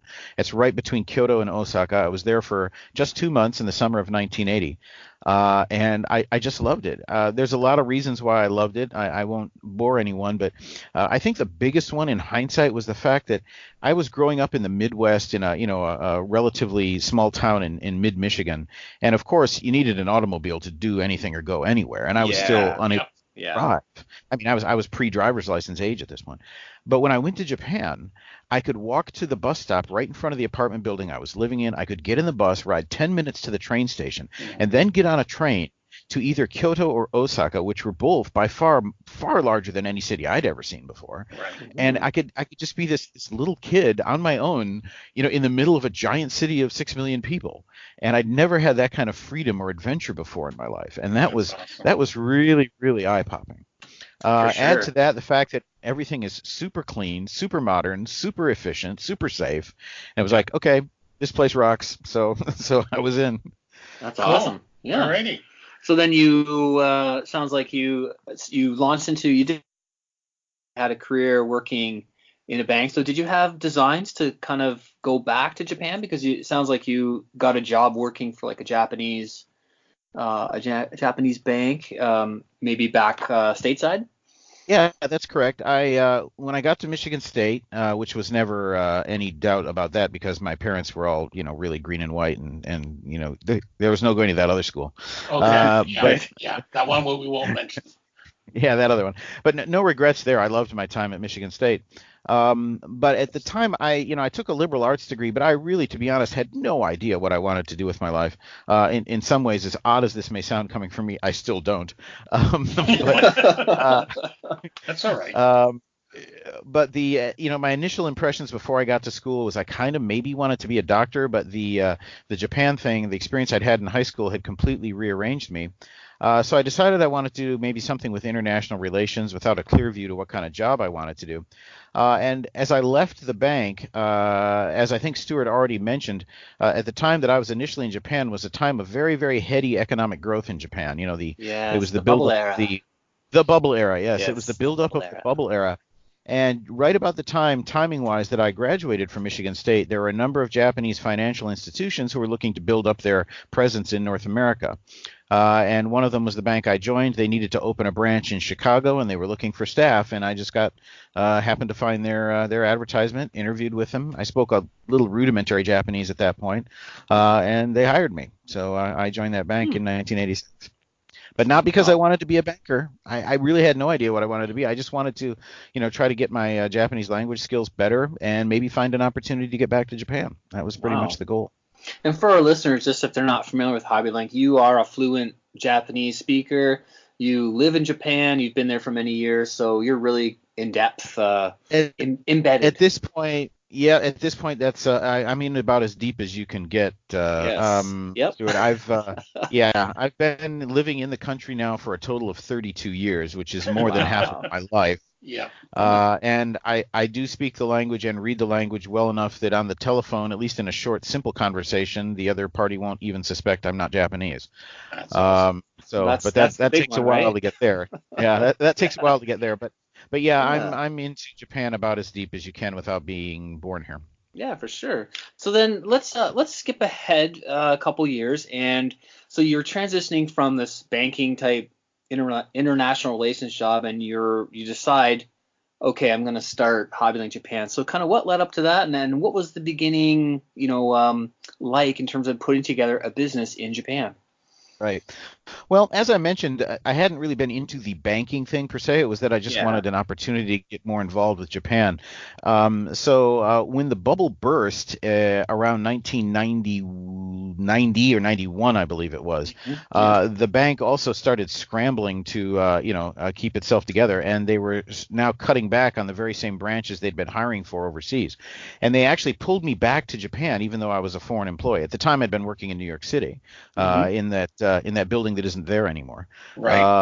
Okay. And so Hmm. I was called back to Tokyo, to their Tokyo office, and as they were trying to desperately shuffle employees, part of their actually strategy to stay afloat had been to merge with another mid-sized Japanese bank. And so in good Japanese fashion, even though two banks had merged, they didn't cut any staff as superfluous.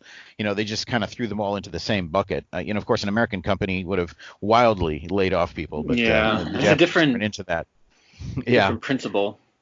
Yeah, exactly. So they're literally desperately trying to find jobs for people to do, and in that crazy personnel shuffle, I guess they just didn't really think about or have any time to think about what might be the best spot for me. And I was given the job of writing these credit reports for foreign countries' industries. And I think the moment I knew I needed to quit was when I was asked to write a report about risk in the forestry industry in Norway or something. And it was just like the most, with all due respect to Norwegian lumberjacks, it was Yeah. the most boring task you could possibly imagine being given to do. Wow. And I realized this just not was what I wanted to do with my life.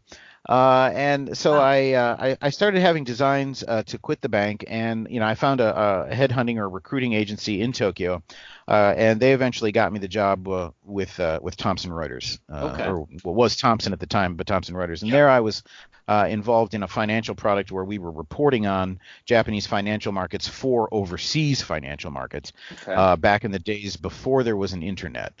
This was like Ah. 91, 92, 93, and we were still using dedicated data networks like the Reuters network or the Telerate Yep. network. Exactly. I remember those. Okay. Wow. So you did at some point you made a pretty hard left turn right into really graduating from that whole career you had in that world, and then wanting to open Hobbylink Japan. Yep. So tell us a bit about that. Well, like I said, I'd always been interested in building models, although I wouldn't call myself, a crazy, over-the-top, complete geek on that. But it had been something that I had done from time to time, and Us even neither.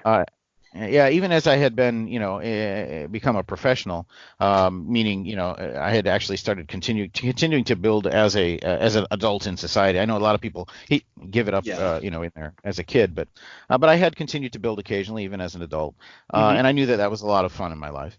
And Nice. I was reflecting on my job and how it wasn't giving me a lot of fun. Yeah. And it just so happened that one day when I was out on my lunch hour while I was still working for Thomson, I was just browsing some books in a nearby bookshop in Japan, in Tokyo, and I found a pictorial about the Zero, the fighter, the Okay. Mitsubishi Yep. A6M Zero fighter. And there was this neat pictorial showing close-up photos of still existing Zeros, in museums and stuff. Right. And so I'm thumbing. I open this book because, of course, I'm interested in these aircraft, and I'm looking through it, and it's like, oh my goodness, this book has English captions. It had Japanese captions on the photos as well, but it also had English captions. And I'm like, wow, that's really progressive thinking on this publisher's part. But then I started actually reading the English captions, and they were a mess. Oh. And it would clearly been written by a Japanese individual, probably under duress. And Yeah. this is before Google Translate or any of that. But I mean, they were very, very clunky. And I immediately thought, wow, this would be right up my alley. I mean, I speak Japanese. I know these aircraft. I'm interested in them. I could write these captions for this book publisher. So I look at the back of the book to find the address of the publisher, and I give him a call and explain why I'm calling, and the phone gets handed to somebody else, and it's the boss. And I give my spiel again, and he's like, when can you come over? maybe in a couple days I could take a day off and come over and see you. Yeah, we want to see you right now. And so I went over and I saw the publisher of this company. And I literally walked out the door with work under my arm, and it was the next book was on the ME-262, and I had all this material on the ME-262 as I walked out. So this publisher, although they published these pictorials of historic aircraft, their main shtick was a monthly magazine about plastic models. Right. And these books were sort of, materials for modelers to, do bigger, better, more accurate modeling. Right. And so as I was, although I had been a casual modeler, in the next few months as I worked on the side with this company, I started to learn things about the Japanese history or the hobby industry in general that had never really been apparent to me previously as a casual modeler. And although this may sound stunning, at the time, I didn't even really have the concept that there were differences in quality in model kits. Oh, right, yeah. As bizarre as that sounds. I remember that feeling. Too. You're just like, it's going to be amazing, whatever's in there. Exactly. Yeah. I mean, it's like, hey, it's a Hellcat, whatever. You dive in. Yeah. But as I began to associate with this company, and this was also right about the time that the internet started to get going, so it was about 94, 95. Mm-hmm.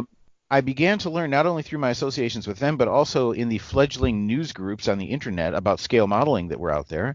Maybe there's a few listeners who remember rec.models.scale. I don't know. Yes. I remember that news group. Yes. I was a regular participant. Yes. Yes, well, so was I at one point.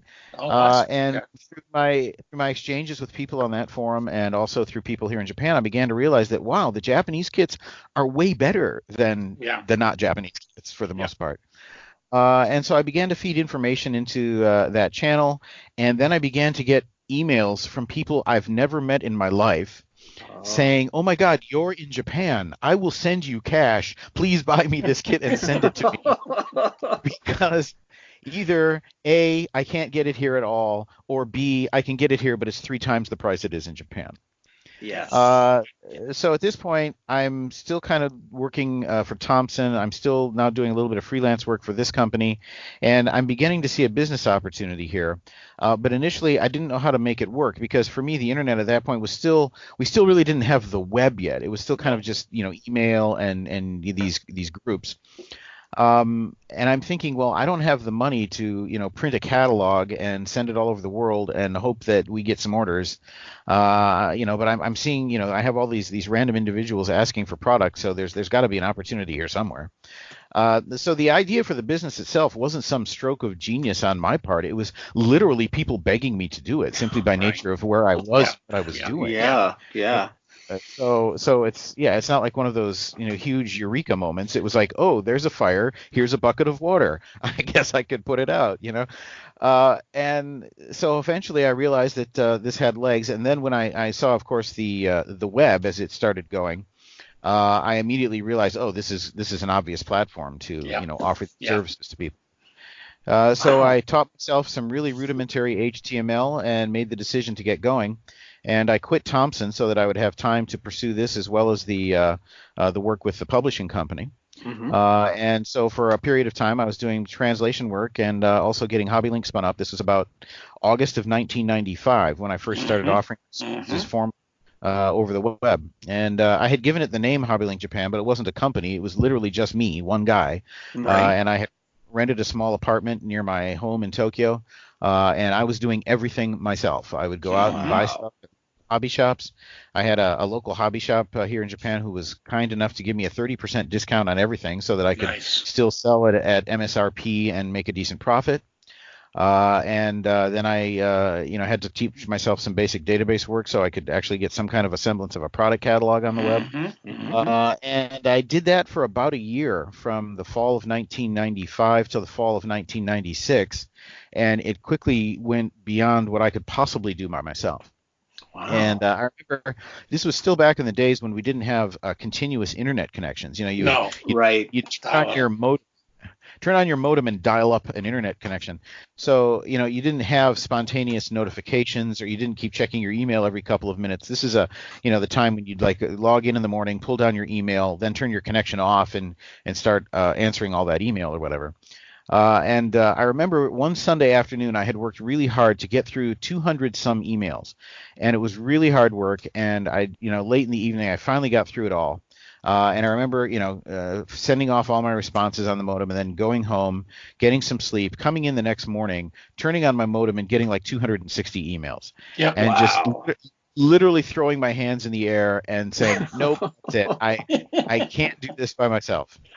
So Wow. I put a sign on the website that basically, said, we'll be back. And I went out and spent a few months getting money, people, and information. The money being for obvious reasons. The people, I found 2 other guys who were willing to help me.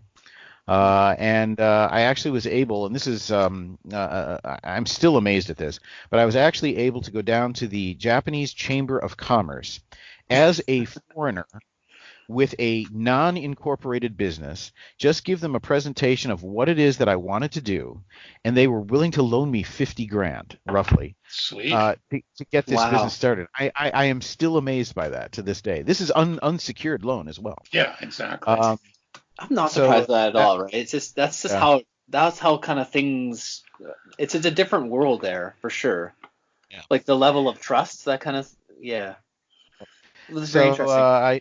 I shut down for 4 or 5 months towards the end of 1996 and got a much better website together, got some people to help me, got that loan in place. And then in January of 1997, with the help of an accountant who had been doing my taxes for me, we actually incorporated it as a business and launched, I think it was January 5th, 1997. And here we are. Wow, that's There you amazing. go. Perfect. So I must have discovered you not too long after you actually No, launched. You would have been, yeah. You I would have remember been- I Sure, it think was I very found early.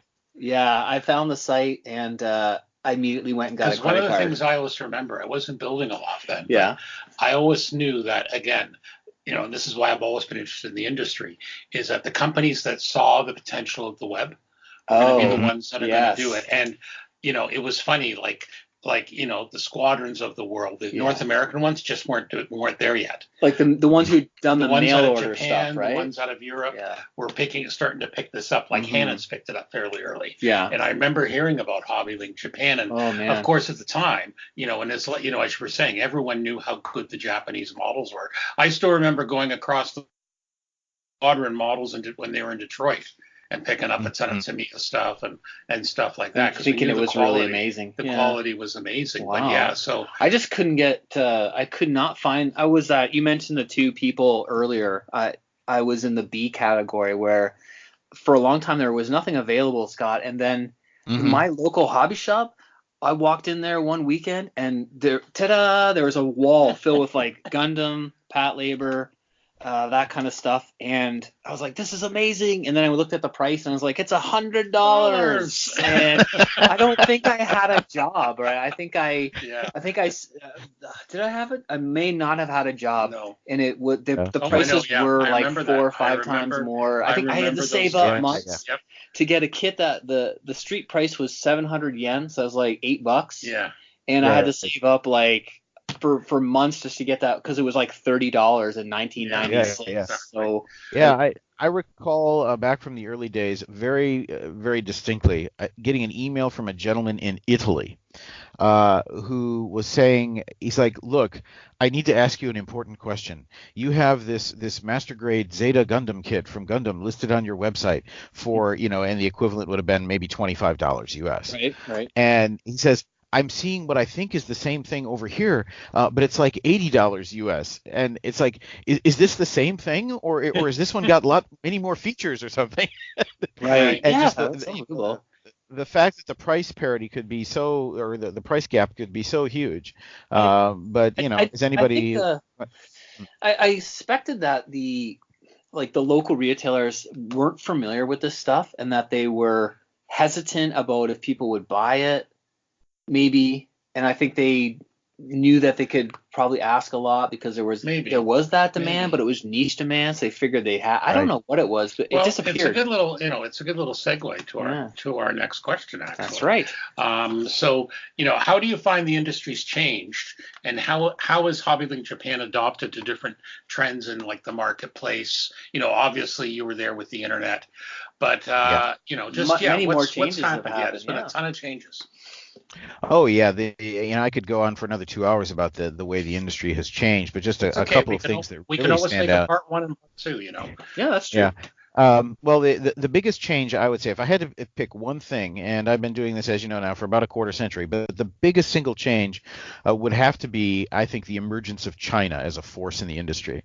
Wow. Okay. Really? Because previously, like for the Japanese scale kits, all of the tooling was being made in Japan by the Japanese companies themselves. All the design work, all the actual tooling, everything was done here. We had also, when we started HobbyLink, the type of figure kits. Which, if you go on our website, I mean, I think we're talking primarily to a scale modeling audience today, Yeah. but actually, scale model kits are only about 30% of our sales. I've noticed The that. other, Yeah. I was going to the other ask you about that. Yeah. 70%, yeah, the other 70% of our sales are figures of various types or toys. Toys, kind of in quotes, because they're all bought by middle-aged men for the most part, but Yeah. uh, but the Transformers, that kind of thing. Like the Um, collectibles kind of world. exactly. Yeah. Yes. But the biggest difference now is that almost all of even the Japanese companies are getting their tooling done in China. And similarly, on the figure side of the business, when we started the company, there were very few figure items. They Mhm. tended to be these cast resin kits, which seem so quaintly primitive these days. It would be like a box of resin chunks, that you needed to chop out by yourself with an X-Acto knife or whatever, to get the parts nice and clean, and then you would glue it together with instant cement, and then you had to paint it entirely by yourself to get one of those anime figure completed items.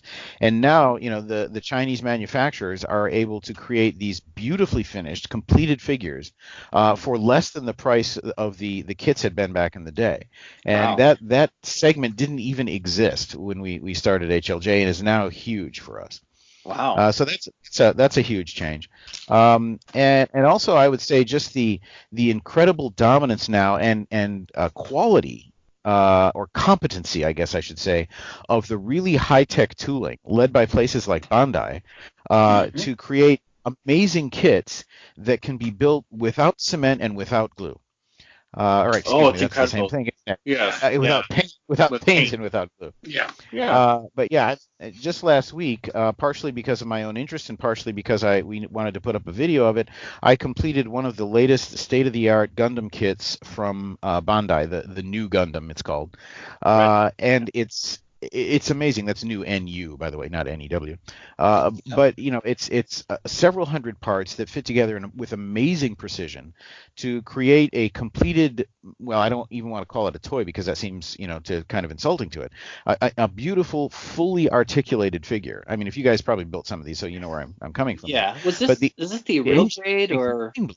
this is a real grade. Yes, it's Oh, the okay. real Yep. grade new Gundam, which just came out a few weeks ago as we record this, and it's Wow. just a masterpiece of engineering. Wow. It's really wonderful.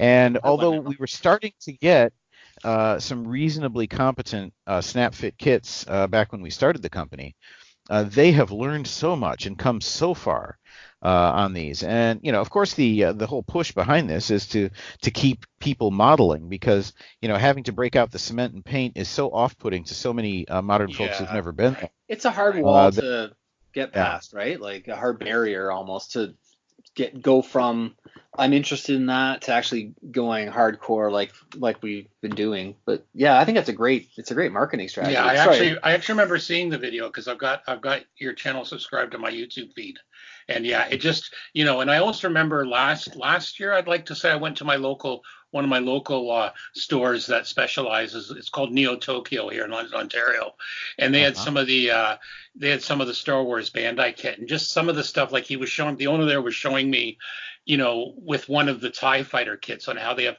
different colors within the same piece, like in the Yeah. Right. molding now. Yeah. Just the engineering behind that Hmm. just absolutely fascinates me.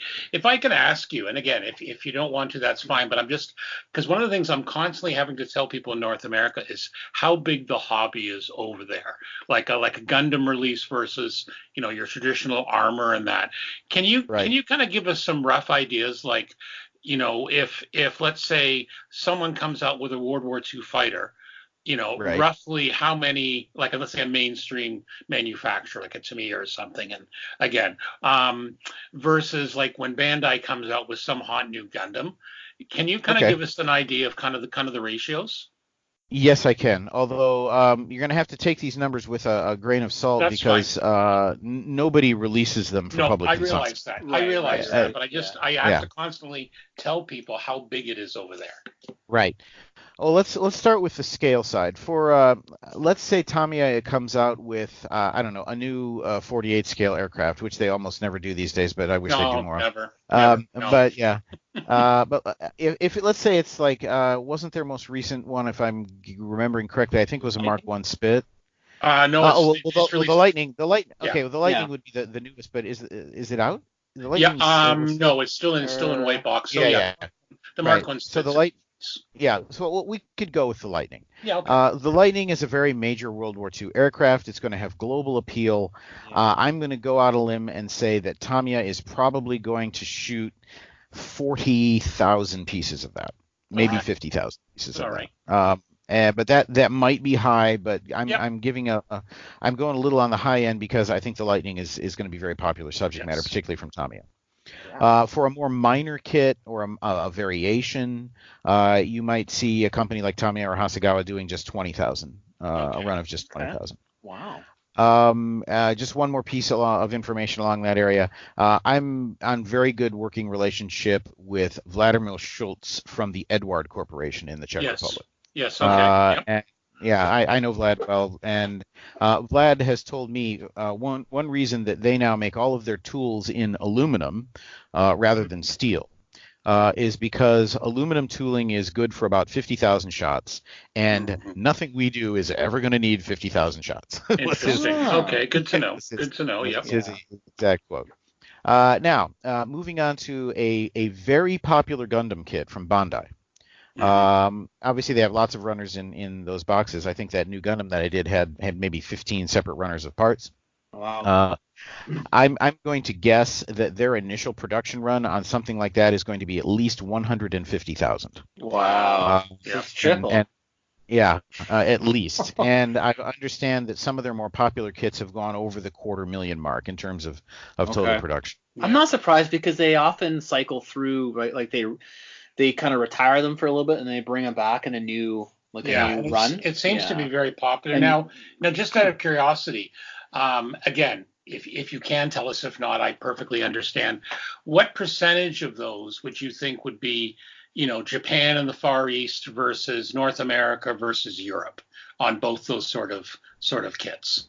Like Tamiya's Lightning. Yeah, or a Gundam kit. Like I assume the majority of the 150,000 are going to be Japan and your neck of the woods. Right. Well, if we go backwards order this time, yeah, for the Gundam stuff, I would say that Japan itself, of course, or Southeast Asia, the big nations of Korea, China, Taiwan, Hong Kong, the markets where Gundam is also really well established and has a strong fan base. I would go out on a limb and say that probably 80% of the production is just going to be consumed here in Asia.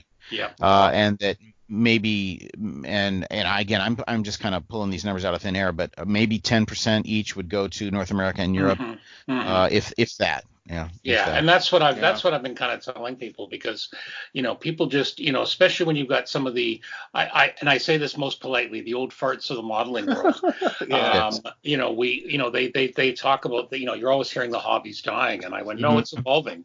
You've got more and more we do a model show in London here every 2 years, and we go to other ones in the area, and every year we see more and more sci-fi. We see the sci-fi's Gundams growing, becoming for popular. sure. It's Yeah. evolving. Well, But you still go to a show and there's a handful, right? Like, Yeah, and but I brought it's- two of them. It's gonna evolve though, but versus you go to Japan, Yes. and it's far different. Yeah. Okay, Oh, yeah. here's the next question. Okay, Scott. Okay, well, thank shoot. you. Thanks for the shedding some light on that for us. Yeah. That's very interesting stuff. Yep. Now we wanted to ask you about some of your memorable achievements in your career so far. Anything memorable pop out? achievements. Yeah, I mean you've got to have had a couple already.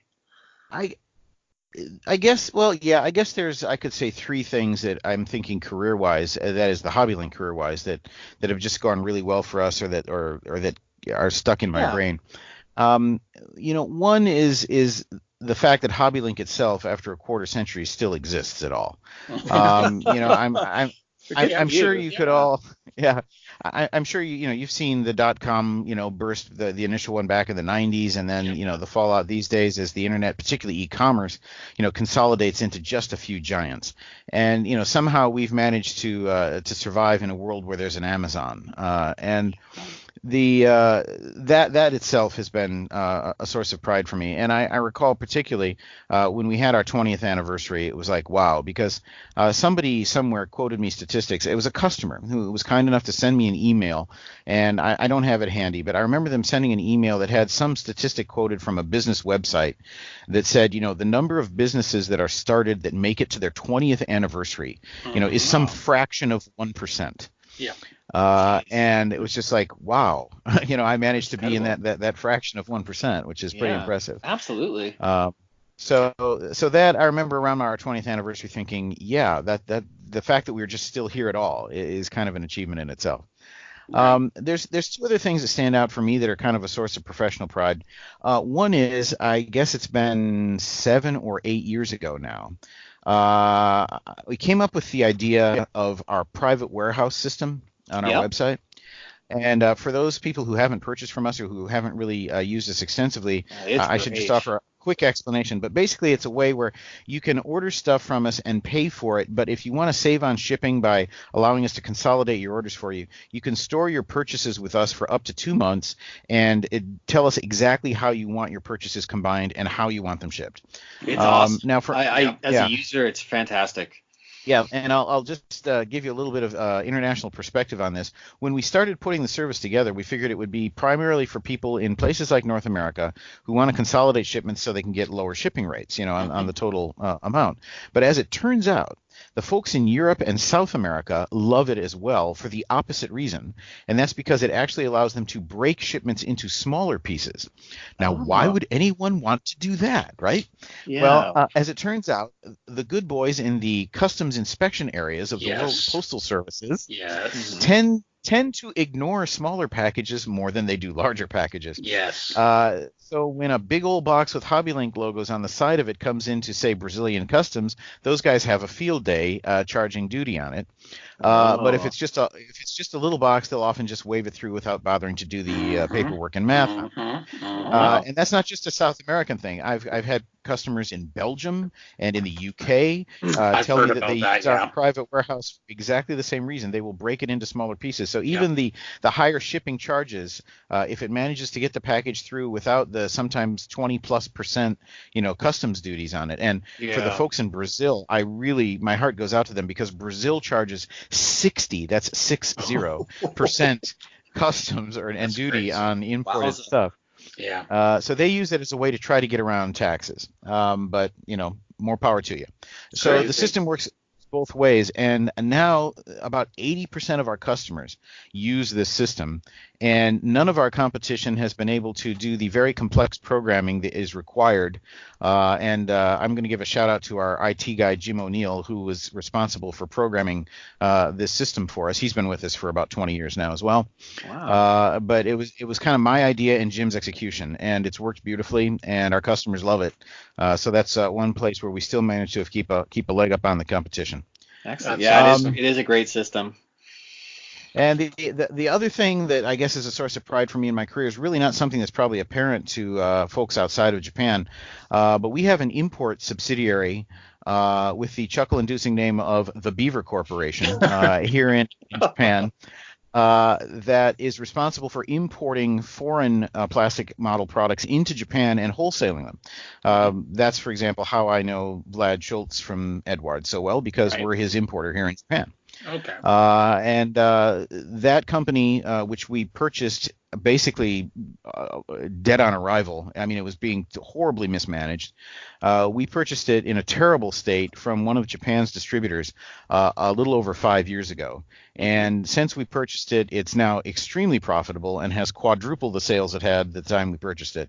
And that's just gone really well for us, and it makes me very happy. So if you're sharp-eyed and you follow our videos, you'll see that as part of our coverage of every Japanese hobby show, you'll see, the Beaver booth, which is Yep. also part of our organization, and usually Brian Keeney will walk the viewers through all of the latest and greatest from the overseas companies. And of course, we understand that a lot of that stuff is already being distributed through other channels into North America, but we get some of the stuff out of China a little bit earlier because of the distances involved.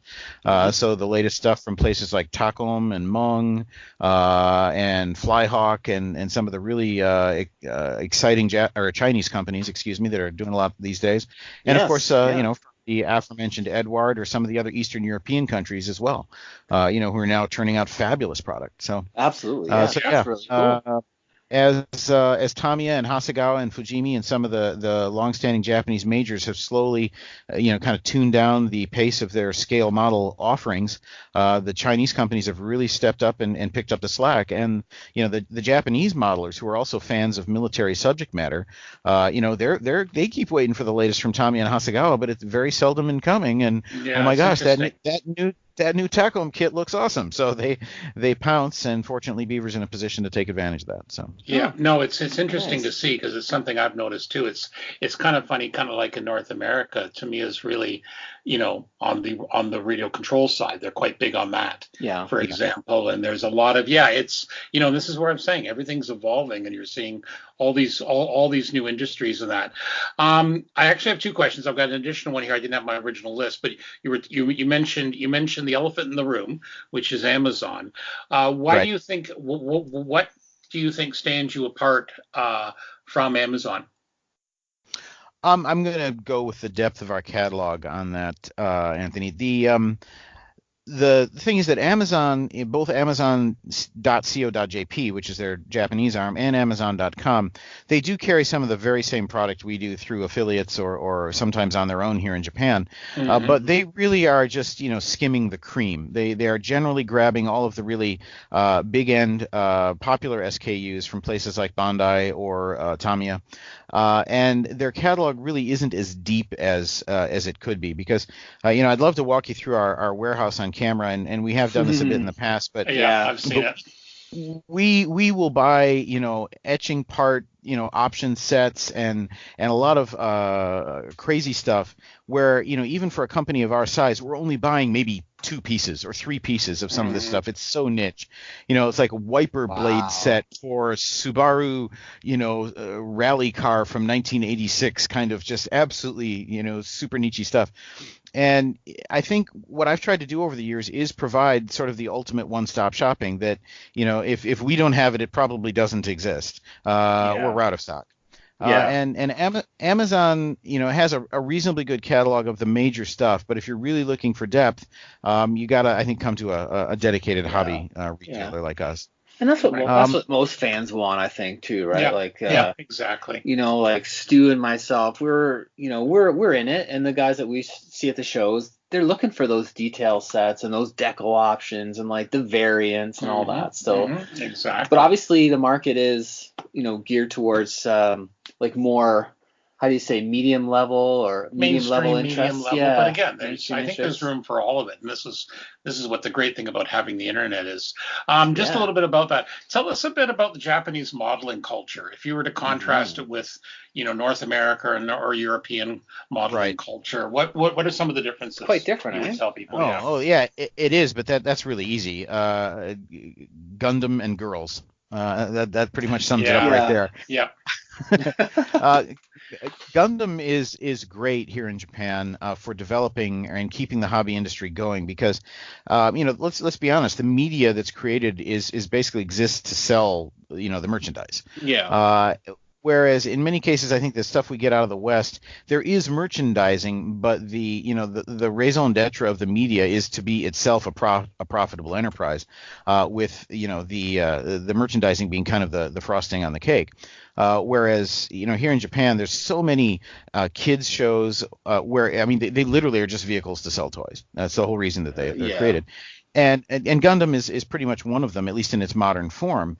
And it's just the designs are neat. The kits, as we've already talked about, are super high quality, and that's enough to get just about any young kid, at least at some point in his growing up stage, trying out a few of these kits. And then as they, as they mature, if their interests happen to branch out into, military stuff or cars or something else, then they're now old enough to maybe want to take a stab with the paint and the glue and actually get into actual modeling and see what they can do. So we have this beautiful, way to get into things. And, with Gundam being much more niche outside of Japan, it doesn't function in the same way, I think, as a way to get young modelers to have them something on their workbench that they can complete with confidence, and then move into more complicated things as they mature. Yeah, interestingly, I think that the other companies are failing on that. Like we're seeing just a little bit of those sort of snap fit, easy for kids. Like there's a couple, and they're hard to find. Like I want to get my kids in, and they're tough to come by. Yeah, many of the majors have, if they just keep trying the same thing over and over, which is to make a simple snap fit kit, throw in a crappy paintbrush and some terrible paints, and and think that that's going to somehow get a kid interested in modeling. And that's, I think, going to be a long shot. I really doubt that most kids these days would get interested in modeling on their own unless, like myself, they had a father who kind of forced it down their throat, at least initially. Or somehow they got involved with a club or some friends who were also into it, and it kind of bled over by osmosis. But yeah, it's all of the majors are struggling with that. How do we get the kids hooked? And that's why we see things like the lower end.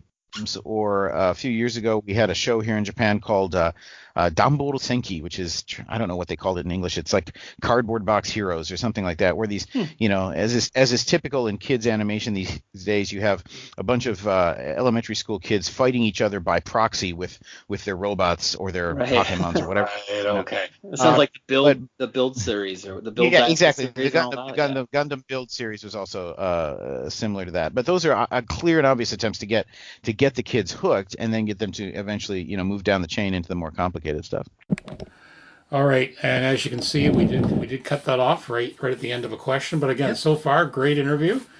You had a ball. I know you were really. It was great to talk to Scott. He was awesome. So stay tuned for the second part in the next episode. Part 2. Yeah, he's already titled the episode, folks. Okay.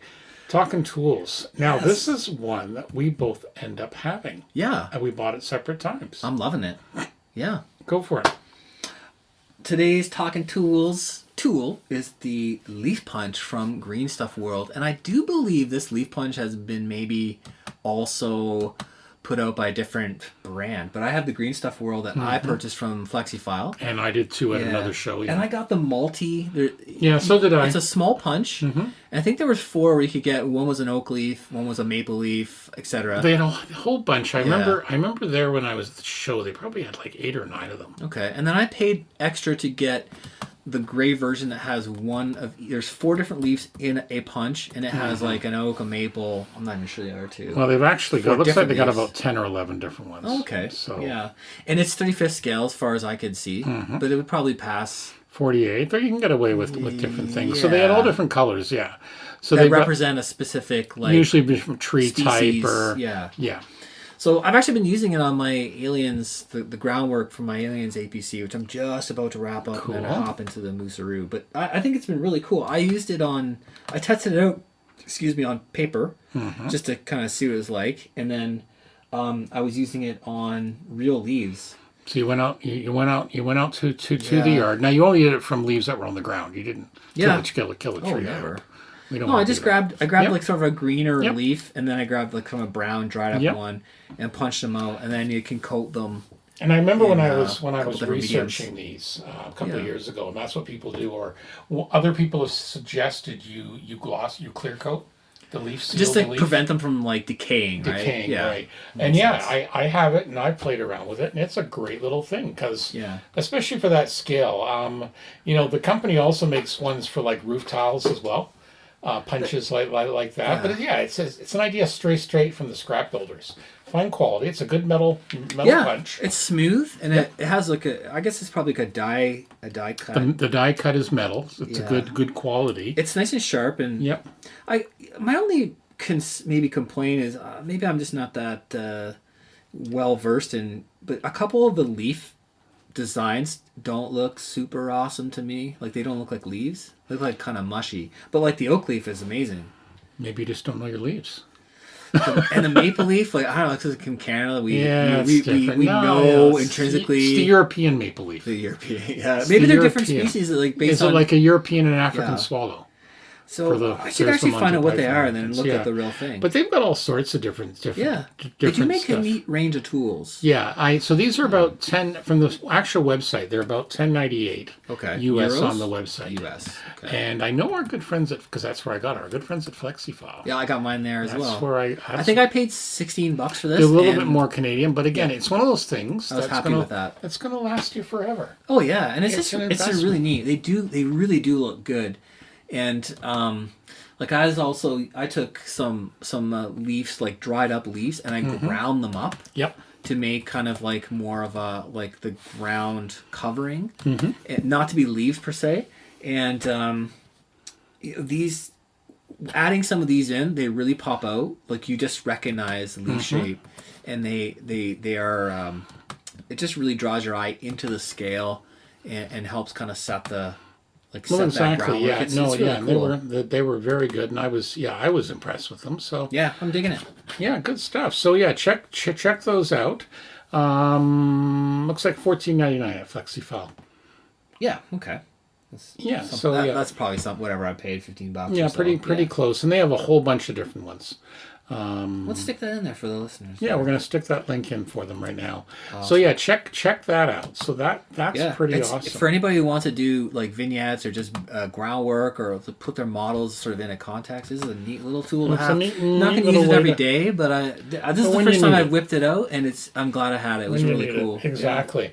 Okay, what's on the bench? Well, I have actually had no time this Uh-oh. week. I'm still working on a new job, and just just the way busy. things have gone together. I'm still working on that tune tank. I'm going to be retrying putting the color stripes on, the tiger stripes. Yeah. So I'm going to play around with that. Did you again. try just repainting right on top? Well, what I've done is because I screwed up the original one. I saw you had a little bit of like a pooling issue. A little bit too much of Yeah. pooling, so I sanded it down. I put the gray You did back sand on. it, eh? I put the base coat, just a little bit, just to make it nice. So put Knock the it- gray, knock it knock down. it back. I put the base coat back on. Looks great. Yeah. So now I'm going to try again with Go the for tiger it again. stripes. I've been playing around with my Sotar Yeah. Badger. It's a very thin brush, and I've been out of practice. Is it a 0.2 needle? It's very tiny, but Yeah. it's great. Once you get it dialed in, it's great for that detail. And I've done a good job before. I think it's just, for whatever reason, I had an issue happens, with my right? ratio. Yeah. Yeah. And that's fine. And that's the fun thing about it. But covered up and yep, I'm carry enjoying it. So I'm going to decide what I'm going to do next. The Spitfire I've kind of put on the shelf of doom for a while. Not really a shelf of doom, but the holding shelf. I might You build have the something cockpit else. all wrapped I up. had it all. It's basically down to the landing gear needs to be assembled. Masking needs. It's close, but I just, Close to kind of like buttoning the whole buttoning it up and superstructure getting and ready painting. for paint. But I want to get the tune tank What's the finished. funnest part of the airplane build for you, Stu? Assembling and painting. Yeah. Masking I hate. And photo etch, obviously. Yeah. Yeah, Photo etch masking. is your friend. Well, sorry, masking canopies I don't like. Yeah. But you could buy mask kits. The camouflage, because I do a lot of Spitfire's gotta- RAF subjects. Yeah. I don't mind that. Like decals. Or, Decals is fine. Yeah. There's not too many. It's just, I think it's just more at the scale, but just, and that's fine. I will probably, once I get the tune tank done, I'll probably finish that and then work on something else. So we'll see. We'll see what happens. Yeah. But there's been a lot of work, obviously putting together the show. Yeah, it takes Takes time a away bit. from There's kind a new of job. the main There's thing. lots of stuff Yeah, happening around lots the of- house, and but once winter comes in, we'll get some time. So, and then there's you. You've been really doing some my good goodness. stuff here. Yeah, Yeah, I've we're been, gonna like- have some photos of it. It's I don't know why I'm so freaking slow. I just life. come in here, I Life. stare Well, at you've this. also, yeah. and you've also started in a new job recently. Yeah, just I've been like I busy. have. Yeah, You've been busy. I have been busy. I've been working lots, kind of Yeah, on the we side got fall too, stuff and in the house, and working on the house, playing with the exactly. kids. Yeah, exactly. But I actually do. Every day I usually get down. You got a for little bit. a little bit, but sometimes I end up really. I don't know. I get it's kind of it is fun. Like to kind of really dive deep. I'm Yep. a deep diver. Yep. I dive can't help deep. myself. But then you're like, wow, I've just been working on this grass patch for like my Tell us 2 a bit about hours. that. That's for the Aliens APC, and we have a picture. We're going to post. That's Okay. looking good. You're It's- trying some new. You're trying some different products. Yes, I am. Actually, this is all new. I've never gotten with a kit that I. Actually, I've done a lot of. I always do bases. I love putting them on a base. Like they have to be on a base. Yep. Any subject. Yep. and I like to do something. I love to put figures in it because that for Yep. me right away tells the scale to the viewer. Even if you Yep. don't know what Gundam is and you see a figure, you're like, wow, that's a giant robot, And those right? are some Like, I figures get you're it. working on now, I see. Yeah, and those are actually for the Bosnia. Oh, that's for the Bosnia Yeah, one. Okay. but you know what? This aliens thing is a real tester. Yeah. So I got into the UN Malaysian Bosnia K4 Right. IFE there. The IFE, right. I got to the point where it's painting figures. I haven't done it. I got to the point where I need to do groundwork. Haven't really done it. Mm-hmm. I've read articles about it. I've done little bits here and there. And I was like, wow, okay, I really got to back up and figure out, go Yep. through this process Yep. a little bit. So I'm kind of testing everything I want to do to finish that guy up on this aliens thing. So there was only one figure, just the driver. So it's Yep. not like really a diorama per se. Yep. And that went pretty well. So Yeah, it all went right, very now well, I feel yeah. more Yep. confident in getting back to the crew for that, Right. for the Malaysian IFE. But I did the groundwork. I was actually using a lot of Dave Brownie's video series on. Yes. We talked about from Dave's Hornet series. Hobbies, Yep. From yeah. Hornet Hobbies. Yep. And Brownie's awesome. He's just one of those traditional old school. He knows a lot. He has a lot of experience. Everything looks great. Mm-hmm. He's got the tricks. So I've been kind of following his method. I was doing a lot of Rinaldi stuff, his concepts on the actual, with the oil painting, the mapping, Okay. on the actual hull itself. But it's pretty much done. And, Cool. And then I was sort of going back to Dave Brown and Dave Forrest, who's another face in Dave's videos about working with the groundwork. And Okay. I'm using a grass mat. And we should talk more about that and put some Yeah, we pictures will at up. some point, yeah. So a pull Yep. apart mat. Yep. And I've been using that mat, some paper plant kits. So the first paper plant kit I bought was when I was in Japan. Okay. And I bought it from the guy who made them at Wonderfest, like the Japanese Wonderfest, right? Right. So I've been sitting on that. And I bought a couple more over the years thinking these look amazing based on the picture. But I never took them out and used them. So I took them out and used them and do nothing but weeds this weekend. Awesome. So I have this little paper plant from, I think it was Wait Waco. Sorry, I gotta say it. So you've been Yeah. in the weeds all weekend. I've been in the weeds all There we weekend, just go. working on weeds. Yeah. And not the kind you grow. No. the Well, paper it's style. legal in Canada now. Yeah. So we'll just point that out before people get too excited. But I've been doing these little plant, and Yeah, they it's look sort of great. like the instructions are Japanese. There's a few pictures, and Yeah. you're like, they look amazing on like the Oh, packaging. like they always do. Yeah. And I was like, oh, that's like shit, that with why don't- photo etch. Yeah. The tiny photo etch. It always looks amazing. I don't look anywhere near as good as that. It So I still actually looks- kind of, yeah, it I looks good, actually sort of did it, kind Yeah. of fumbled through, and I was Yeah. like, all right, that's fine. Well, you said that. I was over Yeah. last night for an interview, and then you said today you tore all that out and replaced I it. pulled them out, and I didn't Yeah. replace them. I actually repainted them. Repainted them, and they look good. With a bit of a different Yeah. sort of approach, and I got them to look how And I I was wanted. going to be a rivet counter, and and say, Is that weed in scale? is that in scale or is the Yes. wheat vein right? And then he said They a bad are. word to me, so that's fine. They are scale. It's really awesome. So it's like foxtail, and I forget the other weed, but they're Yeah, like there was some cool things. So Yeah. we'll take a picture of the and product. they're neat. It's a kind of a new thing, right? It's just another learning no, curve. it makes sense. Yeah, So I've been doing that. and the grass looks good. You've got on there, And the grass took a lot of like, it looks great, but it took a lot of sort of cajoling and fidgeting and just trying different things to cover, like making sure you can't see any of the glue. It took a few different. So I started No. to glue it down, and then for it'd be you an saying edge. you don't have much, you've Yeah. done a fantastic job. It looks It's just really one of those good. things where it's Yeah. like it's taken a lot of And the hours. APC is going to look good, and that's going to look Yeah, really thank you. good on the tables when it's Thank you. done. Yeah, So I hope so. we just have to make sure we get the right category for you. Yes, judge it against Toon Tank and Spaceship. All right. We're going to stop him right there before he gets going again.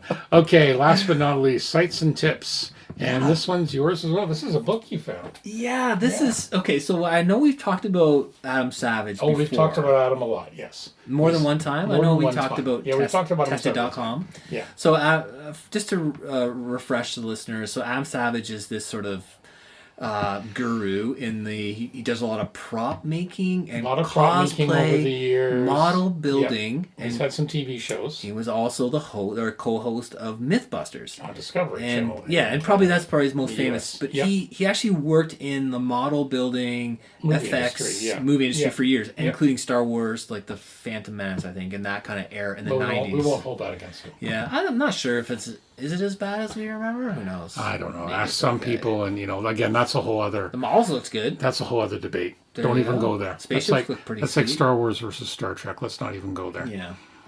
Not even Anyway. a real question. But so, and he has a pretty successful show or YouTube show or whatever. YouTube channel, Yeah, great. tested.com, where he does model stuff. He does Mm-hmm. cosplaying. He's always building something he's got a wonderful tool shop and all these different tools, and just a really neat guy. So he's come up with a book. The book is called Every Tool is a Hammer. Mm-hmm. And it's just recounting different parts of his life and his career and his journey. And I'm a couple chapters in, and I'm really enjoying it. I'm finding it really, really good inspiration. Because even though I'm not a prop builder, I don't care about cosplay. I just like scale models, right? But the way he approaches his projects, and he talks about finding inspiration and just different work methods. Yeah, it sounds like always an interesting very read. interesting. I'm gonna look Yeah. forward to. I've thrown that on my list. Yeah, what a great read. And I think he's one of those guys that has that infectious kind of energy about him. And sometimes he can get really bogged down. You're like, oh God, like when is this stupid aliens tank going to be done? And then I got to build a car. But he actually, reading it kind of reinvigorates. Like, yes, you know what? It's going to be a fun experience. It's going to be something different. I'm going to learn a bunch of techniques. Right. And it's kind of just nice to get reminded of that. And Exactly. I'm really So enjoying it's it. good. That's awesome. So yeah, definitely check that out. We've thrown up on Amazon Canada link there, but again, it'll be available worldwide. I'm sure. sure, yeah. Various It's- bookstore, Amazon I think affiliates. there's a lot of excitement and hype about this coming out. Yeah, I'm surprised I didn't hear about it, but what else? It's is new? very new. I'm old, so sometimes I don't hear No these excuse. latest and greatest things. It's like Dave and I. We remember the good old days. The good old days. The good old days before you young pups. Oh, I remember the good old days. Yeah, no, you don't. All right, we are done for this week. So, as always, don't forget to subscribe and let us know if you have any comments or suggestions at scalemodelpodcast@gmail.com. We love would, feedback. you know what? We would love to read some more viewer mail as well, like our friends Yeah. down under. They tend to read a lot. If we get some, we'll Yeah, read send it. us some. We'll read it on the air if it's polite. If you're rude, maybe not. We'll see. I'll let Anthony read the rude ones. Okay. We record bi-weekly, available where your favorite podcasts are found, including iTunes, Google Play, and Stitcher. We have our Facebook page, and I'm probably going to get Anthony, once we post the episode, we're going to get Anthony to start his little rant going on categories. I'm done, man. We'll get some Make me a head conversation. judge. I'll straighten her out. Oh dear. Then every so often we do have extra video content of the YouTube channel. Maybe one day I'll get Anthony ranting on video. Hey, I'm pretty easy going. I And- prefer the gentleman modeler. There you go. But my goodness, they got to fix this problem. It's not what he was like earlier, folks. Okay, and of course we have a Patreon page at patreon.com/scalemodelpodcast. Yeah. And as always, we really appreciate the Patrons support are of our Patrons. Definitely helps appreciated. us going along. And also, we would be remiss if we don't mention our other good friends at the Yeah. other awesome modeling podcast called On the Bench, and they tend to record in off weeks from us, Yep. so you can get your modeling goodness every week. every week, which is Every perfect. week, It is yes. the best thing to listen to. Exactly. They got me So, through my weed period. your weed period. Yeah, I'm done. And I went through the last 2 episodes Oh yes, that's right. of On the Bench while I Yeah. kind of worked my Well, way they were through saying building some the weeds. They were saying nice things about Oh, super they've been sanding so blocks. supportive, and I thank you guys so much for that. Yeah. It's it is really great when people kind of click and are like, oh, you know what, these are great. They really Yep. fulfill a need. Yep. Or they give me that power I want over, because we want to build our Yep. stuff, right? Well, and it's Yeah. always Easily. one thing I love about this hobby is everyone has different perspectives. It's really cool to hear different perspectives from different areas in the world. Yeah. So that's one thing. It's that makes interesting it that- Nice. So, okay, See so we're that. going to wrap this up. So for episode 30, my name is Stuart Clark. I'm Anthony Goodman. Thank you and be well.